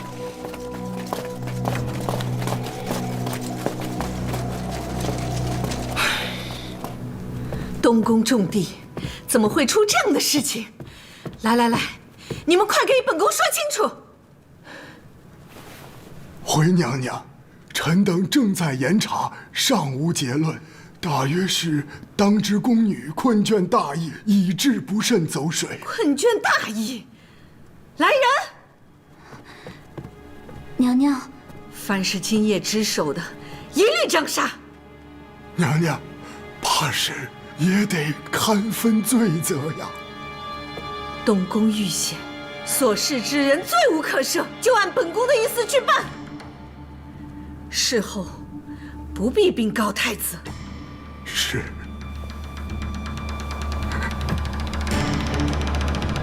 平京拜见陛下。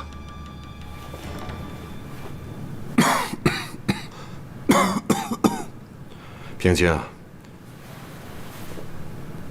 你过来点儿，过来说话。谢陛下。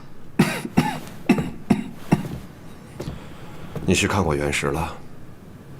是。殿下还是很有胆识的。昨天晚上受到惊吓，今早晨去看他的时候，他就已经恢复了不少了。那就好。不过，怎么了？守护太子舒适，东宫臣属自当有责。但当夜2班，殿内值守共37人，全数处死，是不是有些太严苛了？全数处死？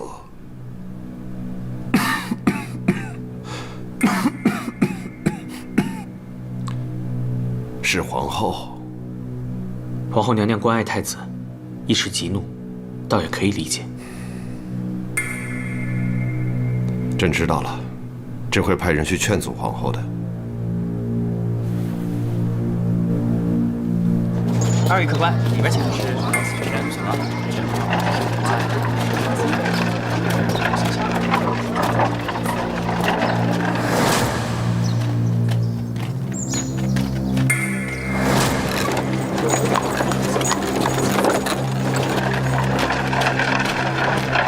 东宫还需要些时日修缮，若以禁军安防计划，微臣以为将太子殿下迁往太清宫暂居最为合适。本宫相信你的安排，那就太清宫吧。娘娘，陛下传来口谕，昨夜东宫当值人等请娘娘着内廷司勘问罪责，依律处置。如何管束内廷使役人等，陛下从来都是交托给本宫，未曾插手询问过。这是谁又在陛下面前嚼舌头了？奴婢这就去打听。不必了，是微臣向陛下求的信。你，微臣以为太子殿下性情温厚，想必不愿意看到娘娘为他如此动怒。启禀娘娘，濮阳上师求见。知道了。是。娘娘若无其他吩咐，微臣先行告退。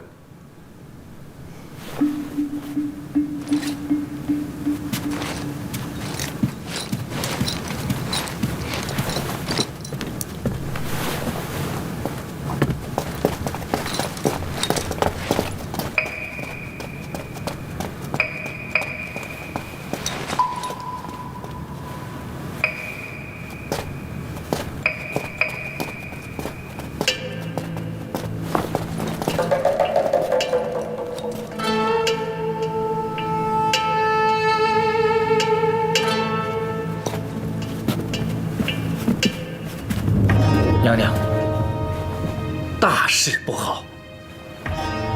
上师素来稳重，这是怎么了？臣连观数月星象，早见异端，这是事关重大，不敢轻下定论。今日得白神所赐言，方才确认无疑。什么东西确认无疑？太子恐有大难。你讲。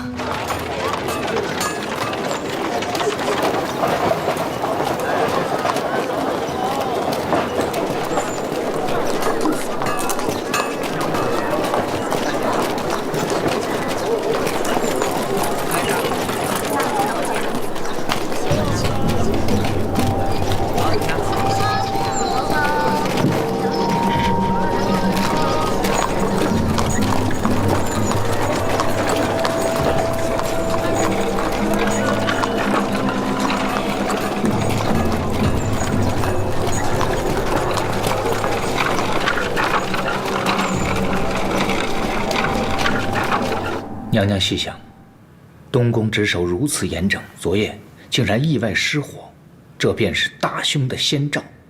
紫微星芒受将星入侵已久，数月前便有金土合崩。别讲这些听不懂的。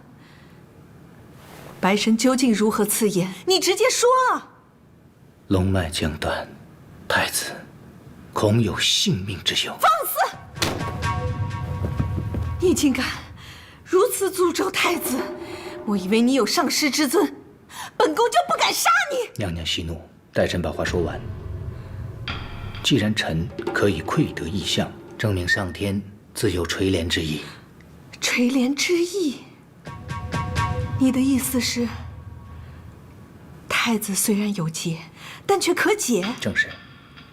殿下此劫乃是将星逼宫所致，不合天道，故而定会留有生门。生门在何处？微臣可以施法，祈求白神降福，将太子的凶邪移向他处，由他人代受。不过，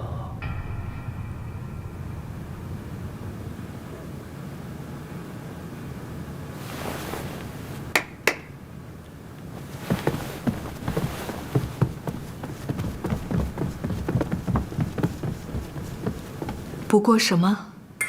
不过东宫之尊，自有天下之重。若以普通平民的性命生计，至少要千百余人。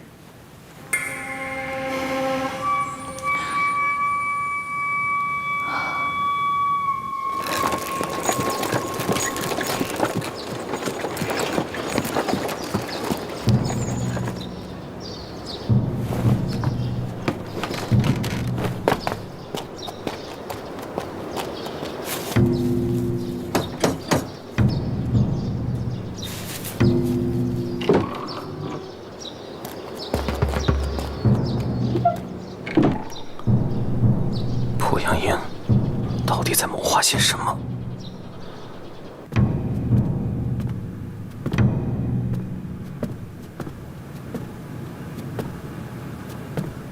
娘娘心里清楚，方才微臣所提的渡劫之法，若是被陛下知晓了，恐怕明日臣就要被拖出宫城，以要挟之名施以火刑。臣愿意冒着性命危险前来禀告。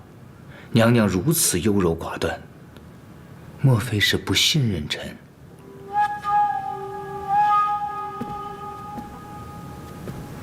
上师能窥天意，从没断错过什么。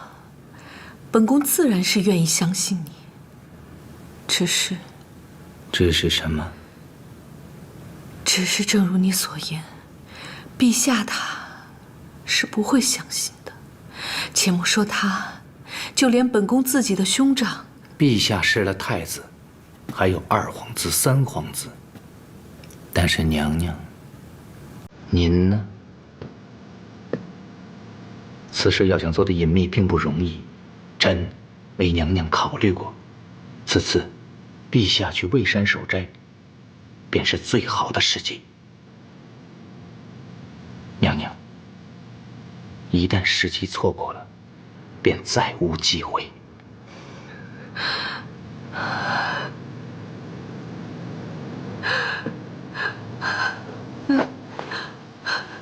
皇儿，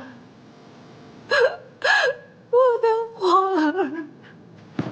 娘娘，时日不多，请娘娘即刻做出决定，臣是否可以为太子立坛，转移凶劫？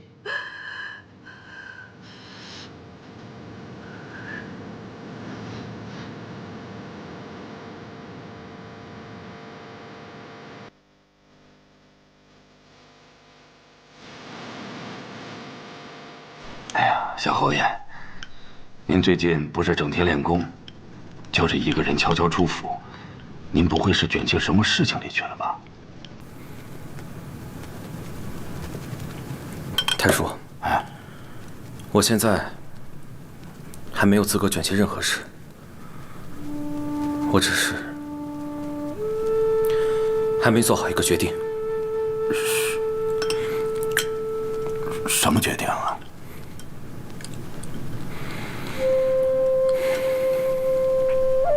决定将来究竟要站在哪一边。我知道我自己的选择并不多，可就算是当别人的棋子，我也希望这落子之人更为可靠。我可不想把前程交到一个疯子手里。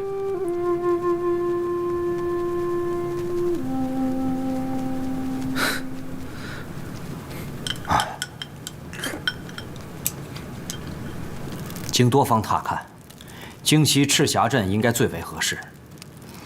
此镇人口逾千，多以贩卖石雕为业，整个镇子依山而建，地势封闭，很容易进行管制。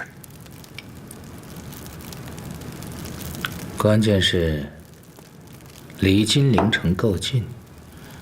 不过大人，就算整个计划能够顺利进行，最终也会查到长孙大人您的身上。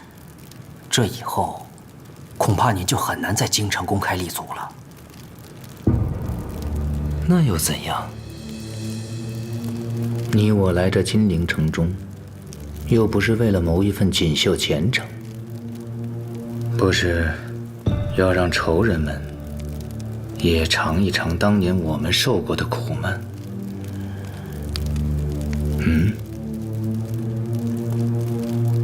是。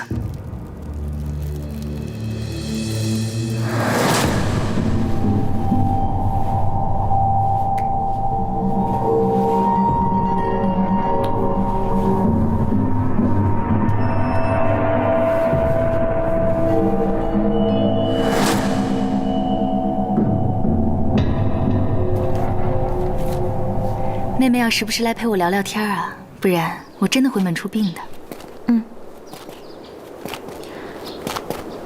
倒是很少见二公子能这么静得下心来。是啊，他自己说，平时不是有意要给父兄添乱，但也时不时的会做错一些事情。若不好生体会一下他大哥是怎么处事的，将来也怕帮不上什么忙，所以正勤加研读呢。我一直以为二公子喜欢江湖逍遥，素来无意朝堂。他若无意，别人也强求不来。可他要是有心的话，他大哥一定会很高兴的。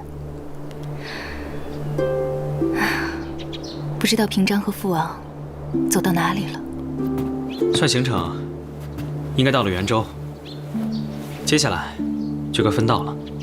原来你一直能听到我们说话，为什么不早说？你到底懂不懂起码的礼数啊？我一直在这看书，是你们刚过来的好不好？再说了，你又不是在向大嫂倾诉对我的仰慕，有什么我不能听的？不得无礼，小心我揍你！好了，真生气了？我就开个玩笑，你以前也没在意过呀。真的，我之前总跟他这么开玩笑，他从来没理过我的。你是不是傻子啊？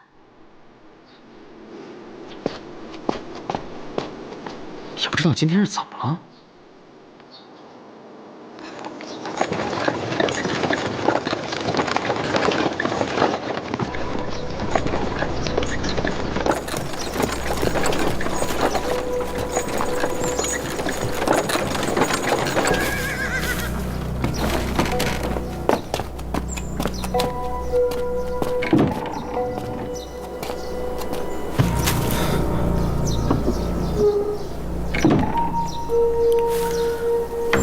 小侯爷，小侯爷若是想知道什么，为什么不来直接问我呢？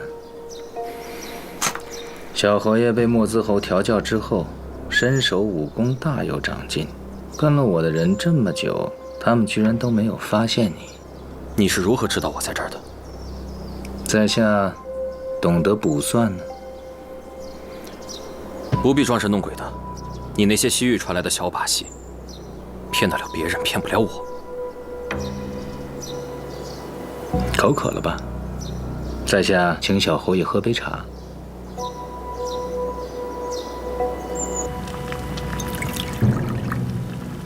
小侯爷胸中的心思不停摇摆，倒让我有些担忧。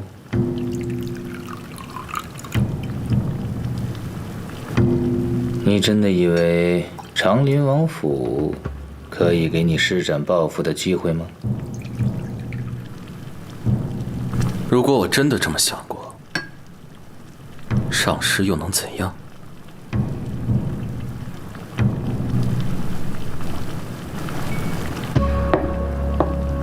算算时日，老王爷和世子出京，这个时候应该走到元州了。元州。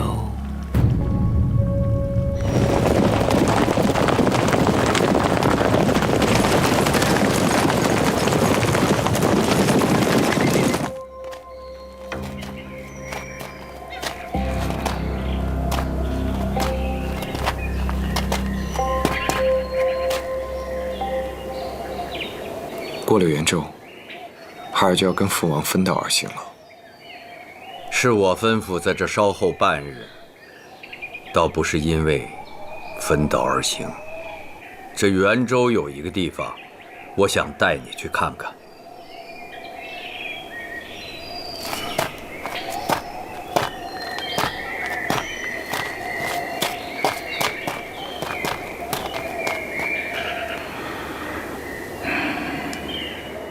莱阳侯府衰败至此，小侯爷孤苦一人，无依无靠。究其根源，都是因为令尊当年案发。小侯爷就真的一点儿都不怨恨萧平章的父亲吗？上师舌利如刀，每每说出话来，总能捅进人的心里。只可惜我萧元启不是家母那样的深宅妇人。偏听偏信，有你摆布。看看我现在的境遇，若说心中无恨，那自然是假；但若因为长林王奉旨清理家父当年的案子，就非要说他是我的杀父仇人，上师自己不觉得有些勉强吗？小侯爷误会了，我所指的萧平章的父亲，并不是长林王。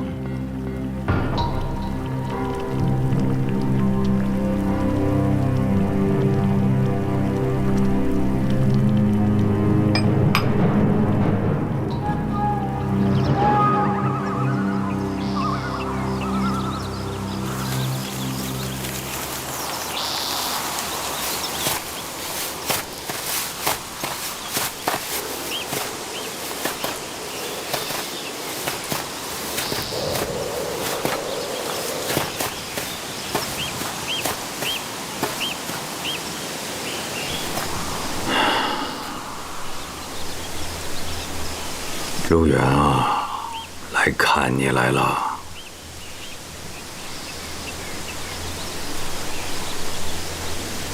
这就是他。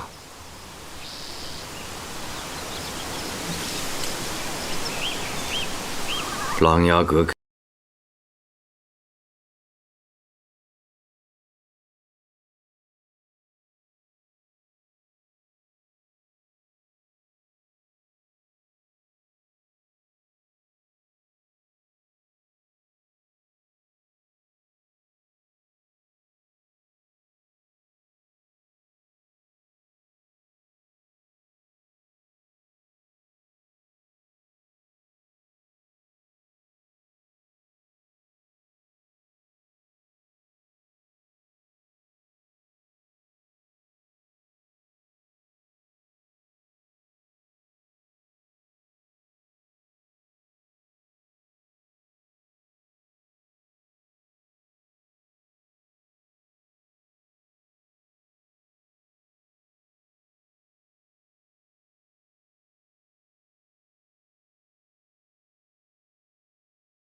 刘廷的罪怒。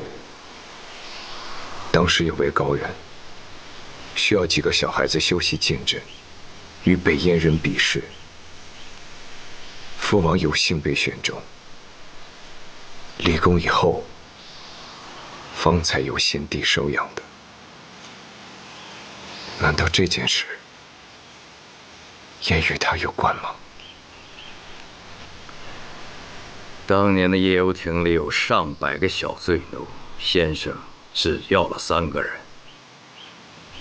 你父亲是其中最年长的那一个。陆远，你比他们都大，一会儿要好好照顾他们。先生放心，我会照顾他们的。我们3个人一起进了先帝的王府，后来又一起选择了从军。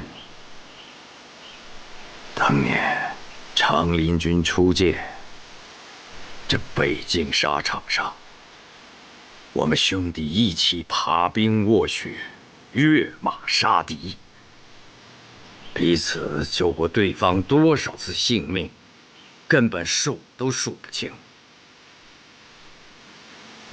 论起在长林军的战功，你父亲一点都不逊色于我。那他又是什么时候开始改变的呢？长林军左营大将军陆源，先帝亲封3品侯，甘勉2到11州的军务都由他一手掌管，而令尊莱阳王的采邑封地就正好在这11州之内。你是想说，他们2个？大梁制度军政分离，若是没有这位大将军的合作参与，令尊怎么可能会犯下这么大的事儿？荣华富贵、尊荣权柄，常常可以让人忘记初衷，忘记本心。我记得先生临终时曾告诫我，无论将来如何权高位重，千万不可迷失。平章，你知道这是什么道理吗？因为他没有止境。对，贪欲是无穷无尽的，不管自己得到了多少，总觉得还应该得到更多。我常常警醒自己，莫因先帝严厉而怨愤，也莫因陛下宽厚而放纵。时至今日，我自认我守住了对先生的诺言，可是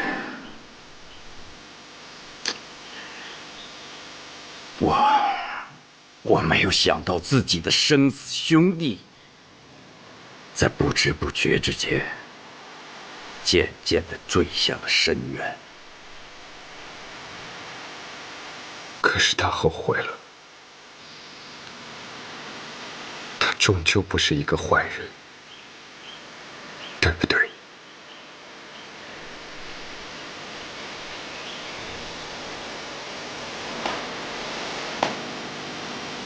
一时的贪欲和软弱，抹去了他征战10年的功勋，但是人心最后的良知和底线，却没那么容易抹去。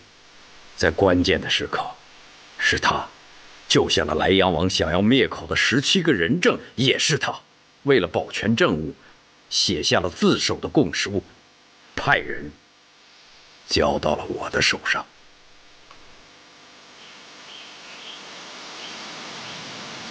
像陆源这样的人，终究不会成功，因为他既有贪欲，又不够狠辣，总是放不下那根本不值一提的所谓的情义。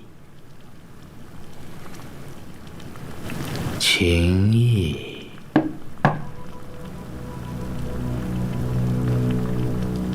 他就和你现在一样，总以为自己选定的路还可以回头，做过的事情还可以弥补，但事实证明，终究是害人害己。陆源就是那个举报人，谁都知道军中贪腐是先帝的大忌，更何况是长林军内呢？凡是涉及其中的人，哪一个不是百般谨慎、小心翼翼？若是没有陆源的反水和举报，令尊一个嫡出的皇子，怎么可能会被人拿了铁证判了死罪？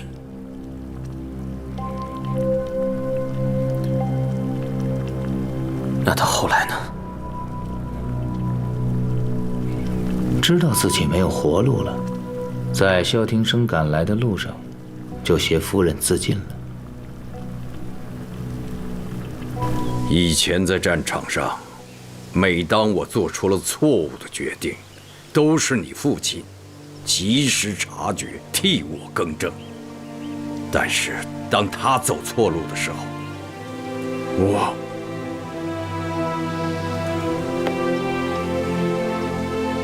却没能及时察觉。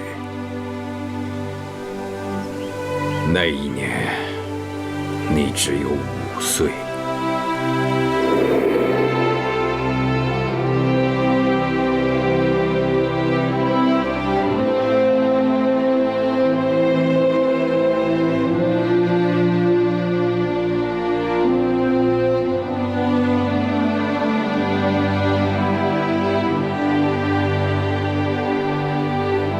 孩子，去吧。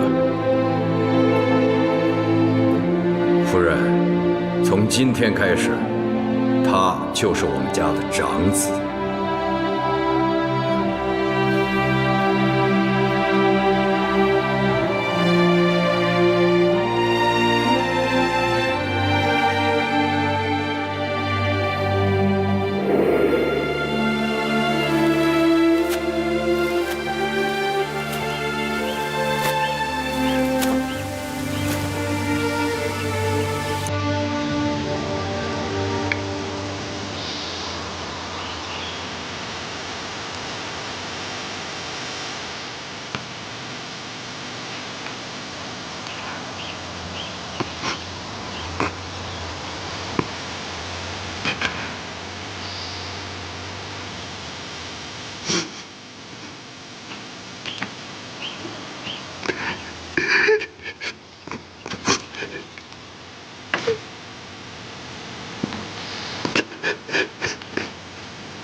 他曾经做过这样的错事，父王为何还要坚持立我为长林府的世子？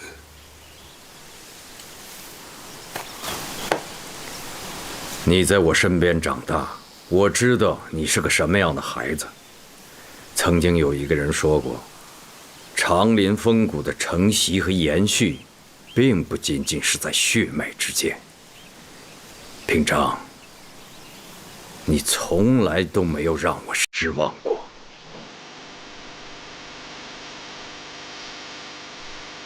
以后也不会。父王。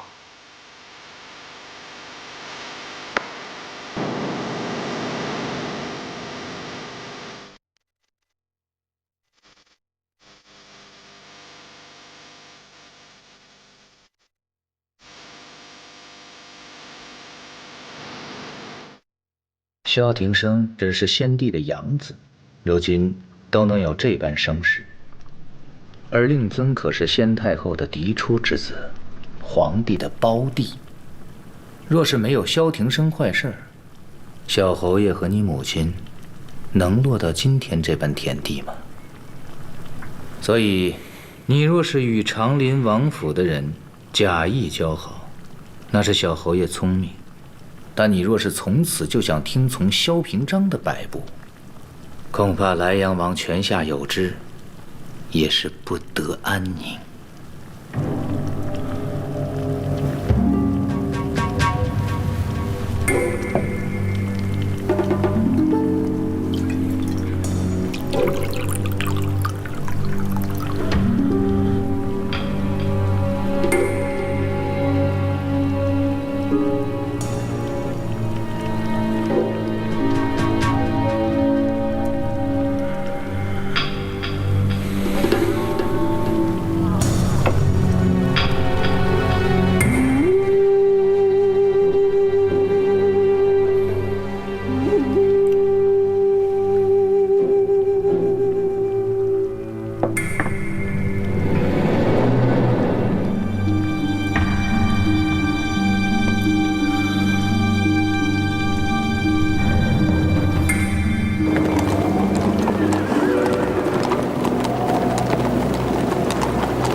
平京，原来你在这儿啊！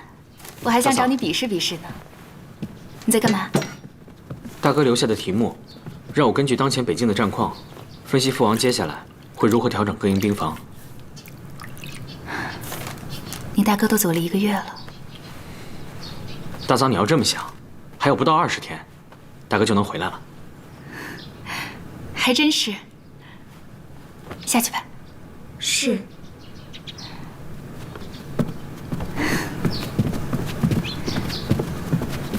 你前2天不是把林姑娘惹生气了吗？有没有主动道歉啊？去过2次，她都说病患太多忙不过来，不搭理我。才2次啊！大嫂，我很多功课要做的。这样，我呢多做些点心，你抽空给她送过去。谢大嫂。你忙吧。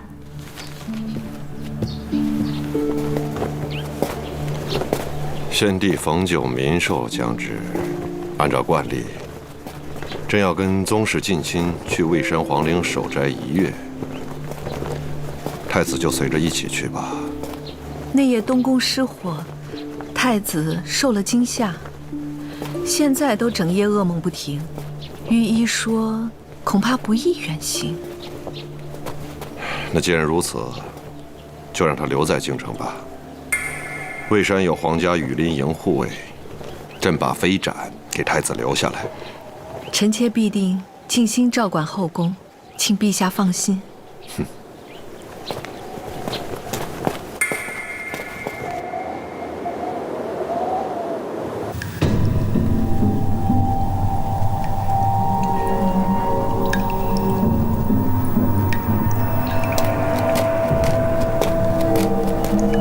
赤霞镇只要连续发现7个病例，就会立即上报京兆尹府。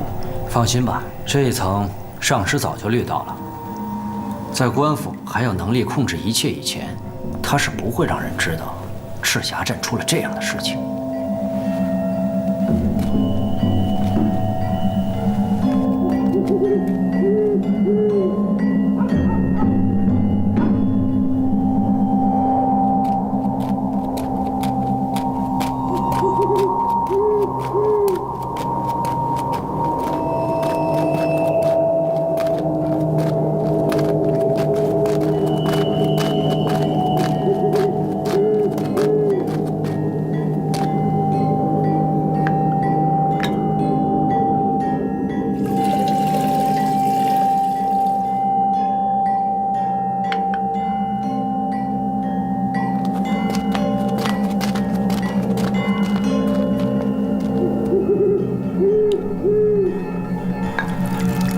师傅，赤霞镇3处水源都已投下引发疫病之物，大约数日之后，就会出现明显的病例了。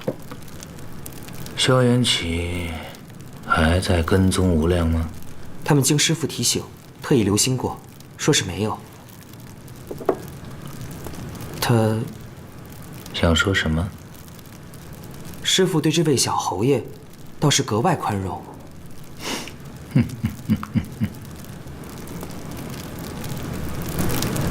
萧元启聪明多疑，有头脑，又懂得隐忍，远比其他人更加危险。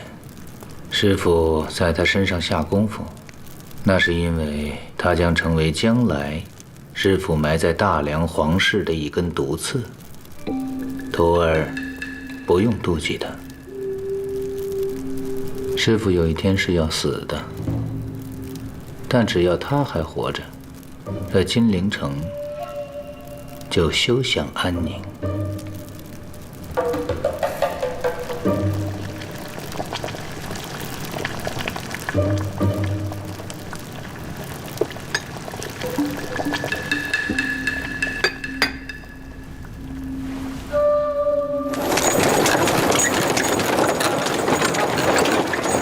老板，钱给你放这儿了啊。哎，好嘞，慢走，再来啊。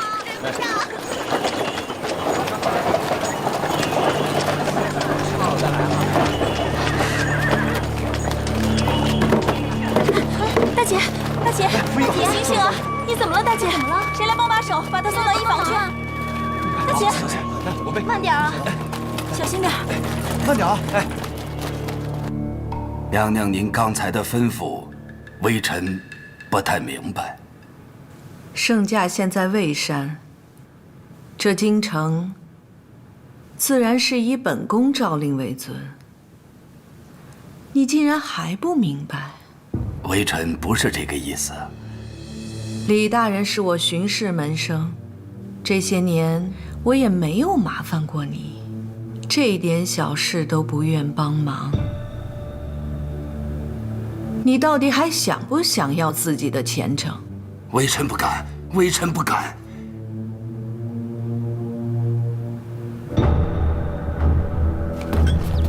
谢谢大夫。怎么样？又来了一个，加上近2日出诊的，这肯定是不同寻常。赤霞镇只有咱们一家医房，根本处置不了。您看，事不宜迟，你赶快去京兆尹府禀报吧。好。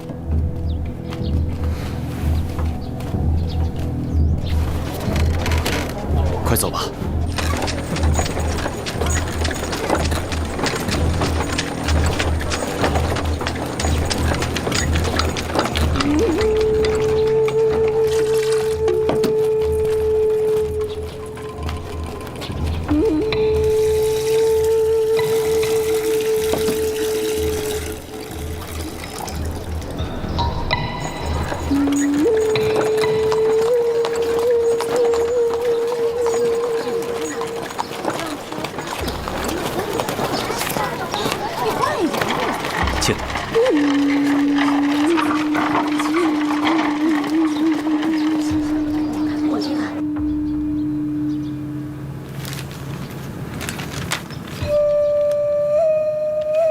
本府知道了，自会一律处置。你回去吧。是。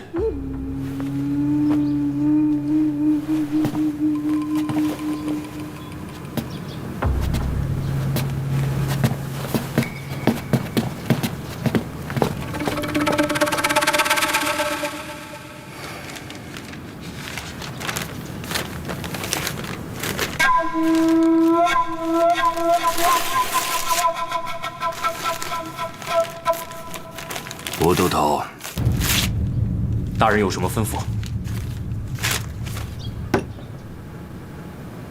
您刚刚也给我把过脉了，那我这病什么时候能好啊？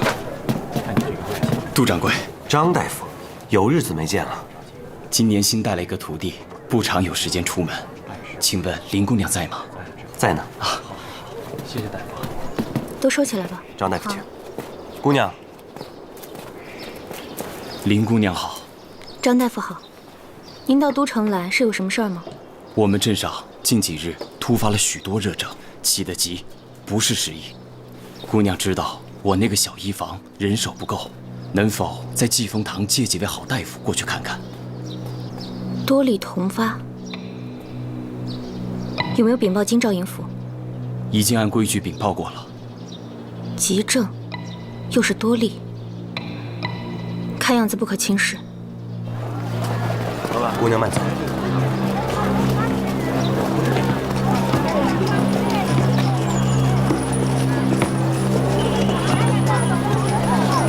就。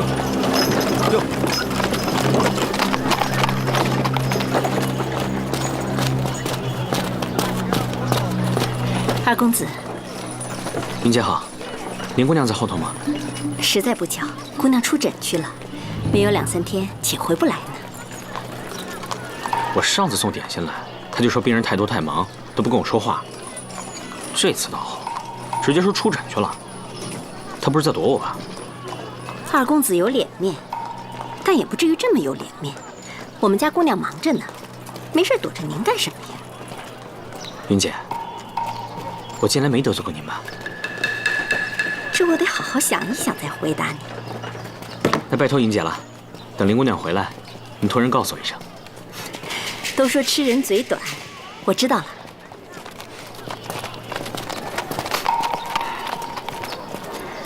林大夫，又一名发病的。药好了，谢谢。把这药喝了。姑娘，镇上一站有10多个人全部发病。又有10多个。是啊，怎么办呢？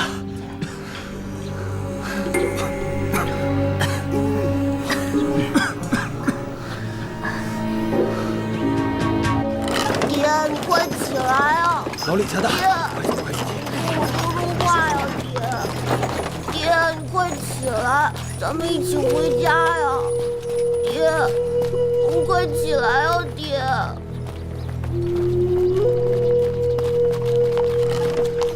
快，扶到药房。好。当心，慢点。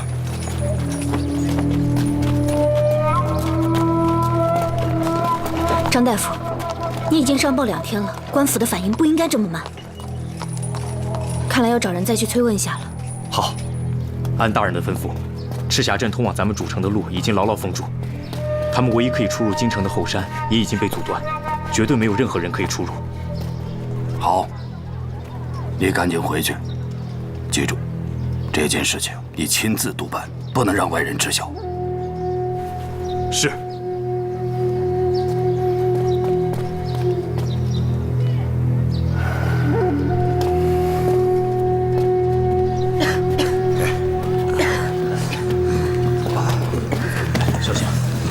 掌柜的，林姑娘呢？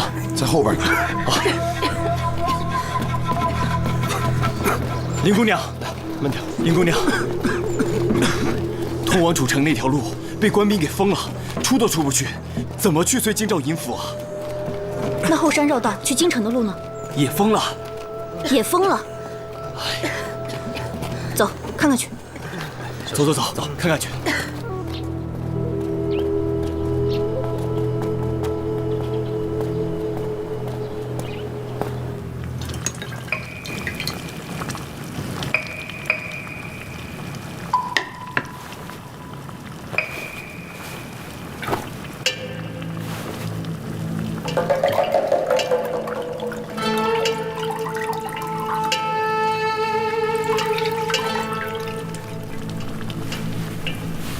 赤霞镇已经被封锁7天了，时期一到，宫里也该有动作了。徒儿明白。徒儿，我记得你和师父说过，为师父，你可以牺牲性命，万死不辞。这话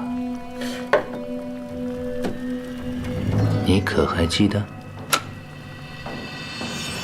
徒儿此心白深可见，自然是真的。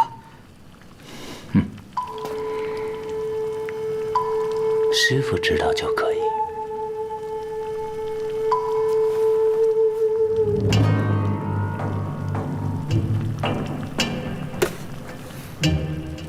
都这么多天了还没回来，他到底去什么地方出诊了？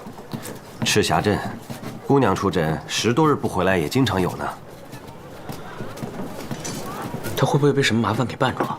如果有什么事儿，姑娘会派人来通知的。既然现在没有什么消息，说明病情可控。等姑娘处理好了，自然就会回来了。二公子不用担心。赤霞镇。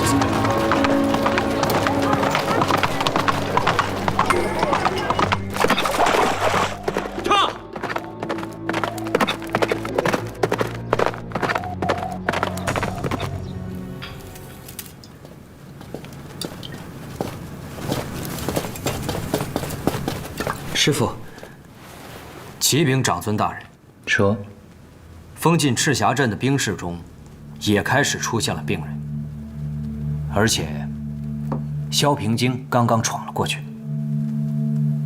他去干什么？林夕在赤霞镇里边。这倒是个意外。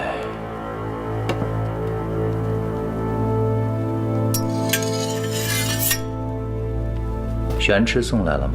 已经全部送往玄灵洞中喂养，请长孙大人放心，绝不会误了您疗伤。很好。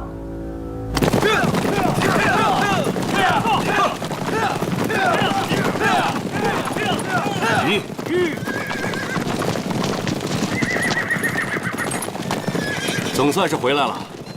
咱们这趟出门啊，可谓是旦夕不歇。其实您完全可以不必这么辛苦的。早些回来，赶紧把京城的事情给结了，也好去北京替换父王。是。好，上！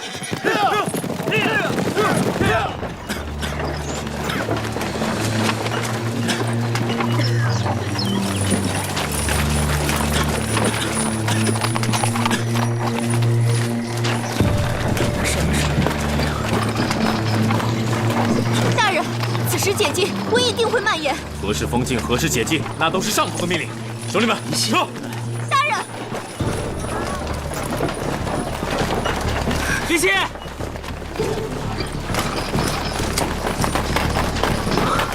你没事吧？我没事儿。你终于来了。这到底怎么了？赤霞镇7天前就开始发生瘟疫，在需要催促京兆尹府时却被封锁。现在镇子上的瘟疫已经全面爆发，官兵还撤了路障，由着镇民四处逃散。你快跟我走！我不能走，这次病源不明，药品不足，我不可以就这么走了。都别动！怎么了？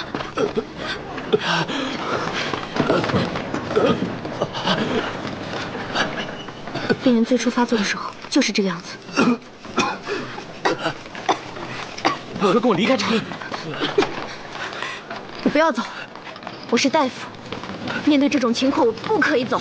林夕，京兆尹府7天前就得到了消息，官府现在的反应不正常，你赶紧回京通报，让他们派些人过来。那你呢？我自己会小心的。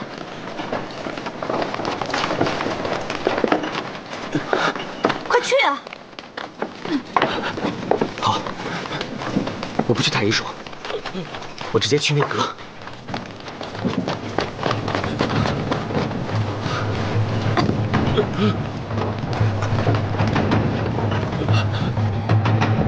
撤！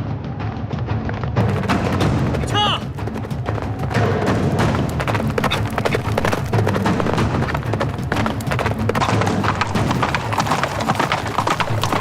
进！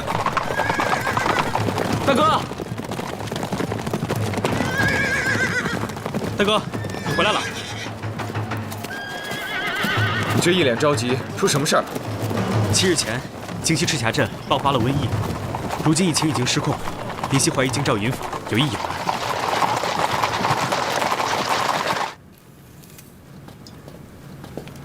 二公子，你松手！哎呀，这成何体统嘛！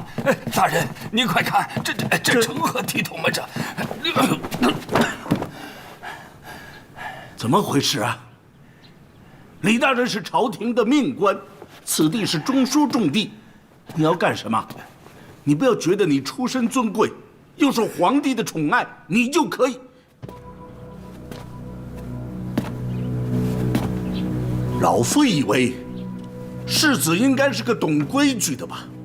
平章原本也以为，荀大人位列朝堂这么多年，至少也该明白什么是轻重缓急，什么是黑白底线，帝都瘟疫，满镇的人命，这是能强行压住的事情吗？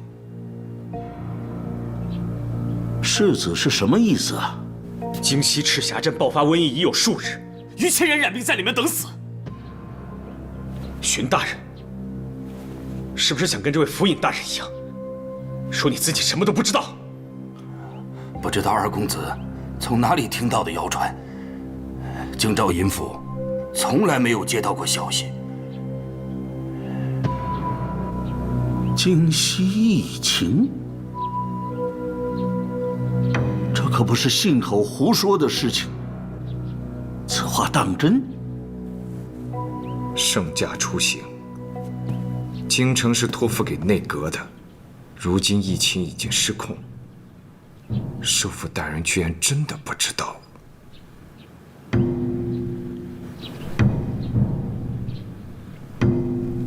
师傅，什么是玄螭？玄螭，乃是一种极为罕见的灵蛇，只在我夜秦边缘深谷中方有。师傅费了10几年的功夫，才抓到2只。徒儿知道了。师傅调制的双蛊虽是剧毒，但加上玄螭之后，便是疗伤之药，对吧？真是聪明。据我夜秦公学藏书记载，服食双蛊之水，寒毒，可治4经6脉，之后再加以玄螭之胆重建根骨，常人若以此法修习，可以将功力增至10年之久；衰老病朽者，可以就此骨骼强健，增年益寿。如此妙法，师傅怎么说不能传世呢？想来是因为材料太过难得的缘故吧。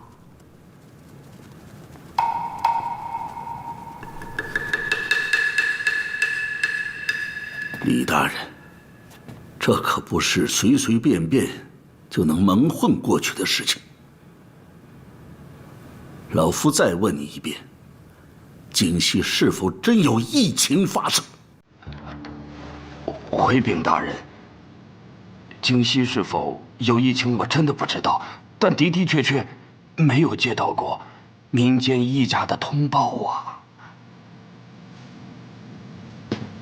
马上通知太常寺卿，命令太医署立刻赶往赤霞镇查清疫情，回报内阁。是。等等，再命令巡防营加强京城戒护。是。如果二公子所言属实，那么眼下的当务之急，就是要掌控大局。至于京兆府尹是否失职，待等老夫查询之后，再行询问。眼前还不是追究的时候，不知世子是否同意？荀大人的意思是，老夫以为，先将他夺职拘押，等商办了京城急务，再行询问。好吧。但是平京是首告人，荀大人询问时，别忘了叫上他。啊，那是自然。当老夫大略了解了情势之后，定会召集户部和礼部会商，届时还请世子前来。京城若有大事发生，我长宁府自然义不容辞。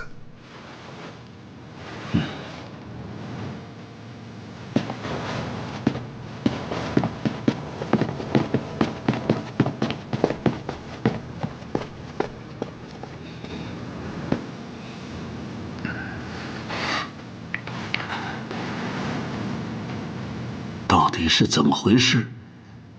该说实话了吧？二公子赶过去，实乃意外啊！下官本以为此事可以悄无声息地封杀掉，可是谁知……什么意思啊？皇后娘娘没跟大人您说吗？娘娘，大哥，不管内阁什么时候拿主意，赤霞镇现在已经乱作一团了。我会命令留守京城的长陵军重新封禁赤霞镇，到时候你可能要再去趟赤霞镇，和大家说明情况。我现在就去。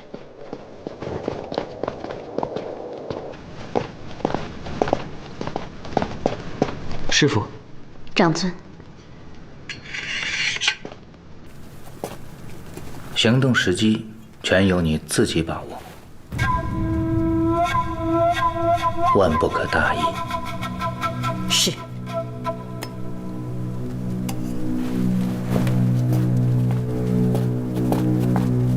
师父，都收拾好了。风波将起，我们也是时候该避一避了。都出去！兄长，兄长出什么事了？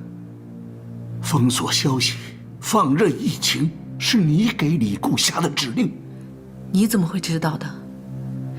难道你阻止了？兄长，瘟疫本是天灾，无论赤霞镇发生什么，都是借白神之力替太子渡劫，不可救之，不可阻挠。给太子渡劫？濮阳上师说，大功尚未告成，你可千万不要插手，一旦半途而废，怕是要反噬。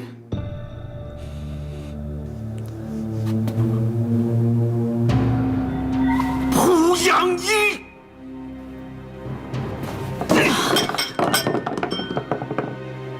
我就知道是他濮阳英。糊涂啊，妹妹！赤霞镇疫情惨烈，不仅可以绊住他们的人力物力，还可以让他们感受到什么是炼狱。主城再生波乱，城内必定会恐慌。到时候大梁朝廷就算是有天大的本事，也很难挽回这个局面了。此役已有潜力，并非不可防之。若非长尊大人手段精妙，依照京城的警觉，断不会达到现在的效果。毒血还有多少？2瓶。城中4处，你们兄弟2人可以随意投放。是。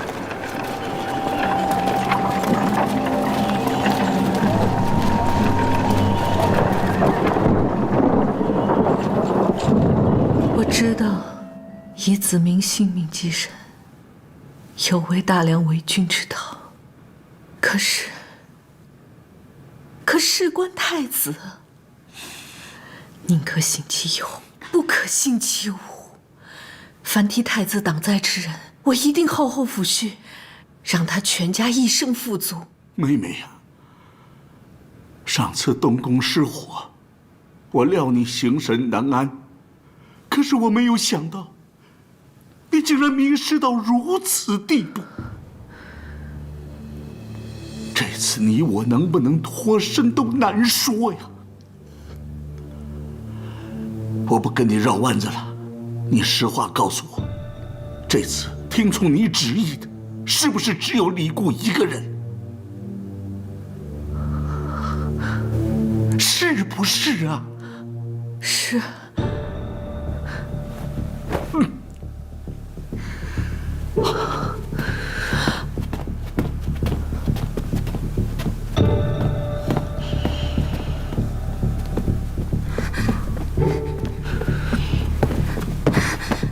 娘娘，不好了！太子殿下突然间晕倒了。娘娘，娘娘，娘娘！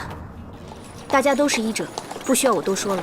我在这儿也待了几天了，只要用后山的泉水勤加清洗，不碰到病人身上的不洁之物，染病的几率就不大。大家跟我来。还有什么需要帮忙的吗？你已经帮了很多忙，多谢。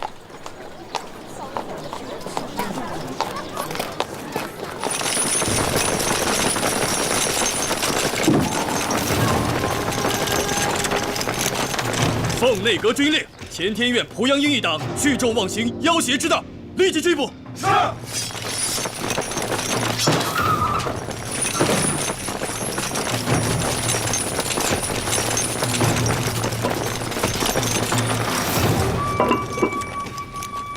民间济风堂的数名医者，早在疫病之初，他们就在赤霞镇内，所以有关表征变化、诊疗、传译以及致死的情况，他们都了解得较为详尽。太医署正在据此核查旧档，看看之前是否有同等疫病爆发。为什么要查找旧档？啊，大人。诊治疫症，常常要到后期死亡人数甚多时，方能找到最好的治疗办法。如果先人有经验可取，就可以保住更多人的生命。根据太医署的判断，赤霞镇的疫情可不可能掌控？赤霞镇已经这样了，下官怕的是什么？大人是担心，这场瘟疫自赤霞镇起，却未必能在赤霞镇终。怎么？京城也有病例了？还未查实，但下官认为是。赤霞镇的消息封锁得早，里面的情形，知道的人暂时还不多，但是渐渐已有传言，一旦病例增多，压控不住，只怕全城恐慌外逃便在眼前。眼下情势还不明了，下官以为尚不宜妄作决断。病情突发，不管能不能控制得住，先要做好最坏的打算。荀大人，圣驾还在蔚山呢。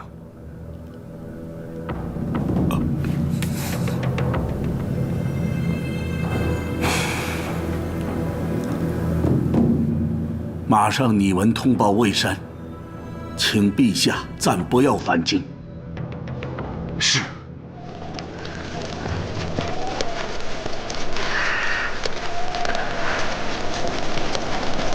来，先让你。娘亲，大夫，娘亲，娘亲，你醒醒！大夫，这边。快搭把手，快进屋！带我去看看，这是怎么了？京城也有病例了。不仅仅是京城，还有宫里，都和这儿一样，突然之间多了一起发。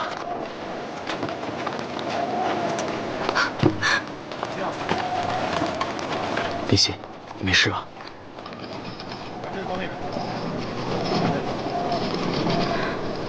若早有些防备的话，也不至于会这样。在最关键的这几天，我却被关在这里。都怪我，不是大夫。林夕，你先别自责。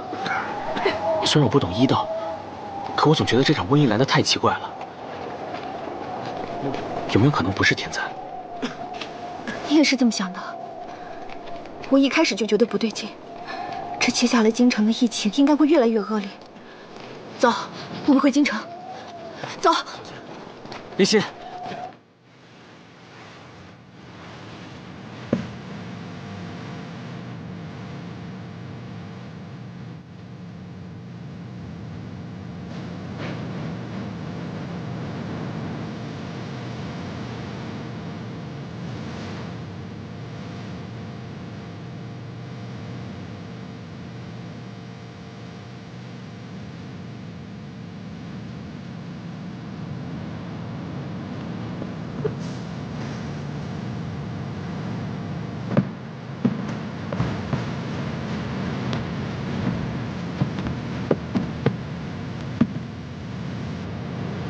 东宫上下是太子殿下最先发病的吗？是的，不过，自太子发病之初，就有3名御医昼夜看护，眼下总算稳定了。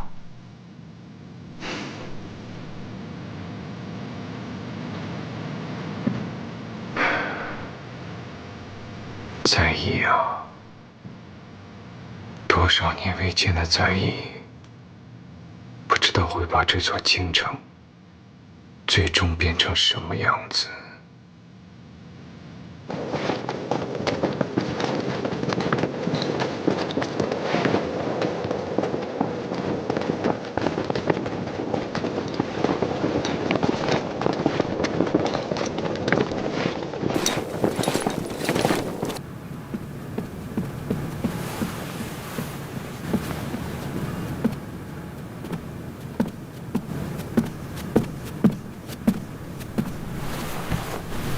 启禀娘娘，内阁已经下令查封了乾天院，可是濮阳上师他早已经灭了祭坛，逃离了京城。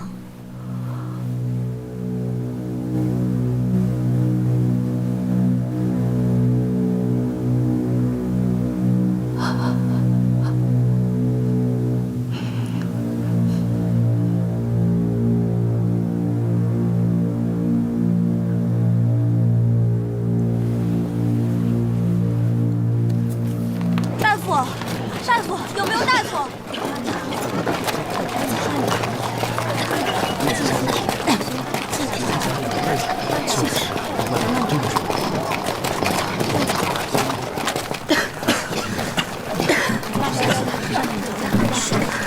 大夫，来看看。姑娘，您新改的方子对有些病人可以改善病情。但之后便会多次出现反复，与危重患者也不太奏效。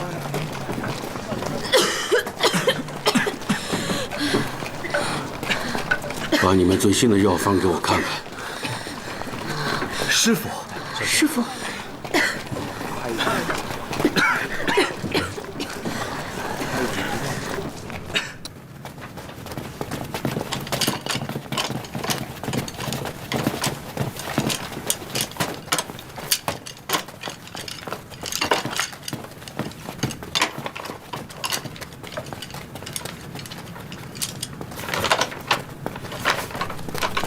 大人，首府大人来了。哦，唐大人，首府大人，唐大人，你差人来说事情有了进展。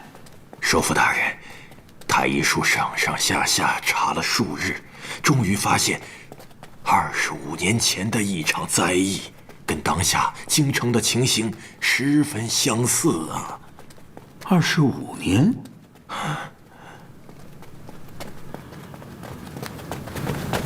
事情虽然久远，但是没有隔代，为什么没人记得？为什么查到现在？当时疫发地实在太远，已经出了边境，但仍是我大梁的属国，叶秦的王都。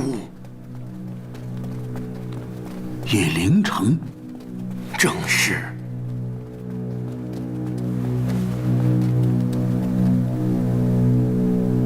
难道当年灭亡叶秦国的瘟疫，就是眼下京城。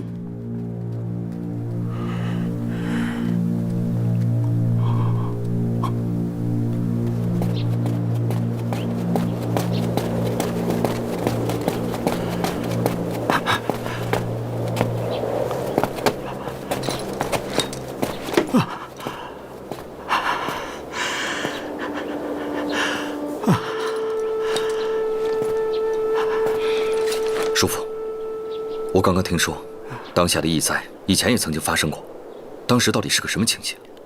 难道说，现在的疫灾比当年更为严重？令人心惊啊！即使是太医署的太医，竭尽全力，京城的疫情爆发也在所难免。在所难免？那当下我们应该怎么做？你一定要安心守住京城。在内阁和六部在商之前，我必须去一个地方。你要去哪儿？长林王府。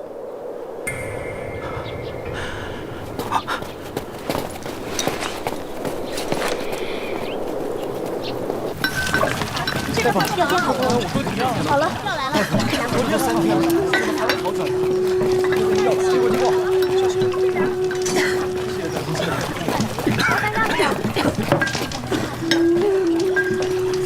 这边没有，来，交回去吧。好。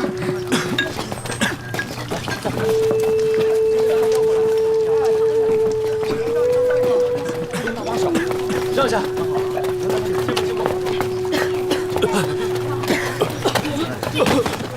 加盐。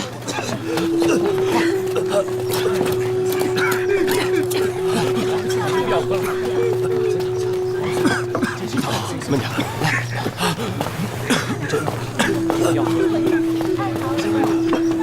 老堂主，不过短短1日，京城四处已经开始恐慌，流言四起，有真有假，也不知道接下来会怎么样。若按当初叶灵城的情形来看，朝廷不能再犹豫了。不能犹豫什么？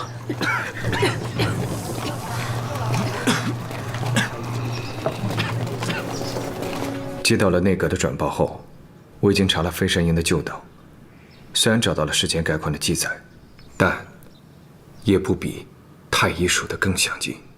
既然世子已越过旧档，那肯定知道叶灵王都的最终结局吧？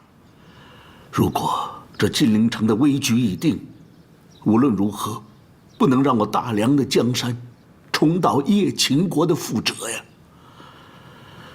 眼下，陛下不在，内阁理应担当，所以，我们必须马上做出决断。荀大人的意思是，趁着局面还可以掌控，马上封城。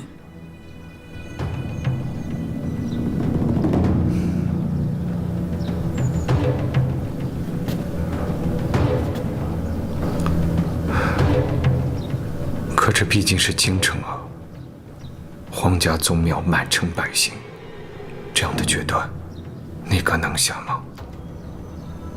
老夫也深知决断的艰难，也知道稍有偏差，就会留下一世的骂名。可是世子，你一定更加明白，如果此时多犹豫1日，就会追悔莫及呀。陛下既然对我内阁有所重托，老夫理应担当。如果我不出面，何人可以出面呢？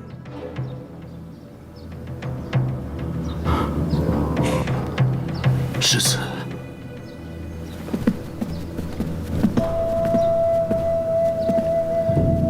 在这金陵城墙之外，可是陛下的圣驾和我大梁的锦绣江山呢。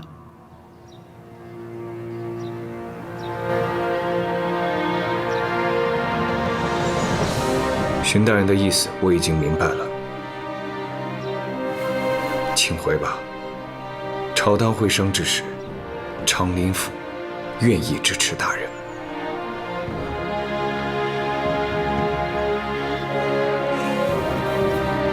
谢世子。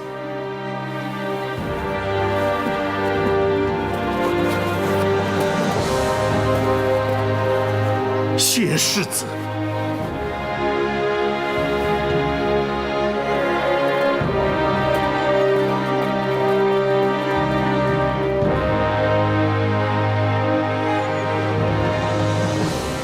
此次疫情之烈，暂时难以掌控。若为朝廷大计，本官认为，金陵应当即日封城。不合适了，会闹事儿。荀大人，这里可是京城啊，天子基业，帝都之重。封城之后，内外隔绝，如果疫情延绵下去，岂不是要全城殉亡啊？非常之时，当有非常之胆。封闭四门，固然有全城赴难之虞，但放任疫情四散，举国同危，对于解救城中的子民，又有何真正的益处？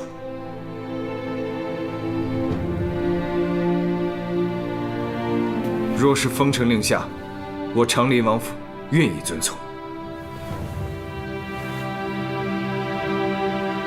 诸位，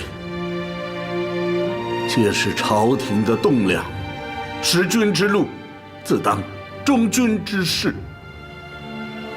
眼下危急之时，希望各位大人因为子民表率，自封城令发布起，如有携眷外逃，制造民乱者，杀无赦。是。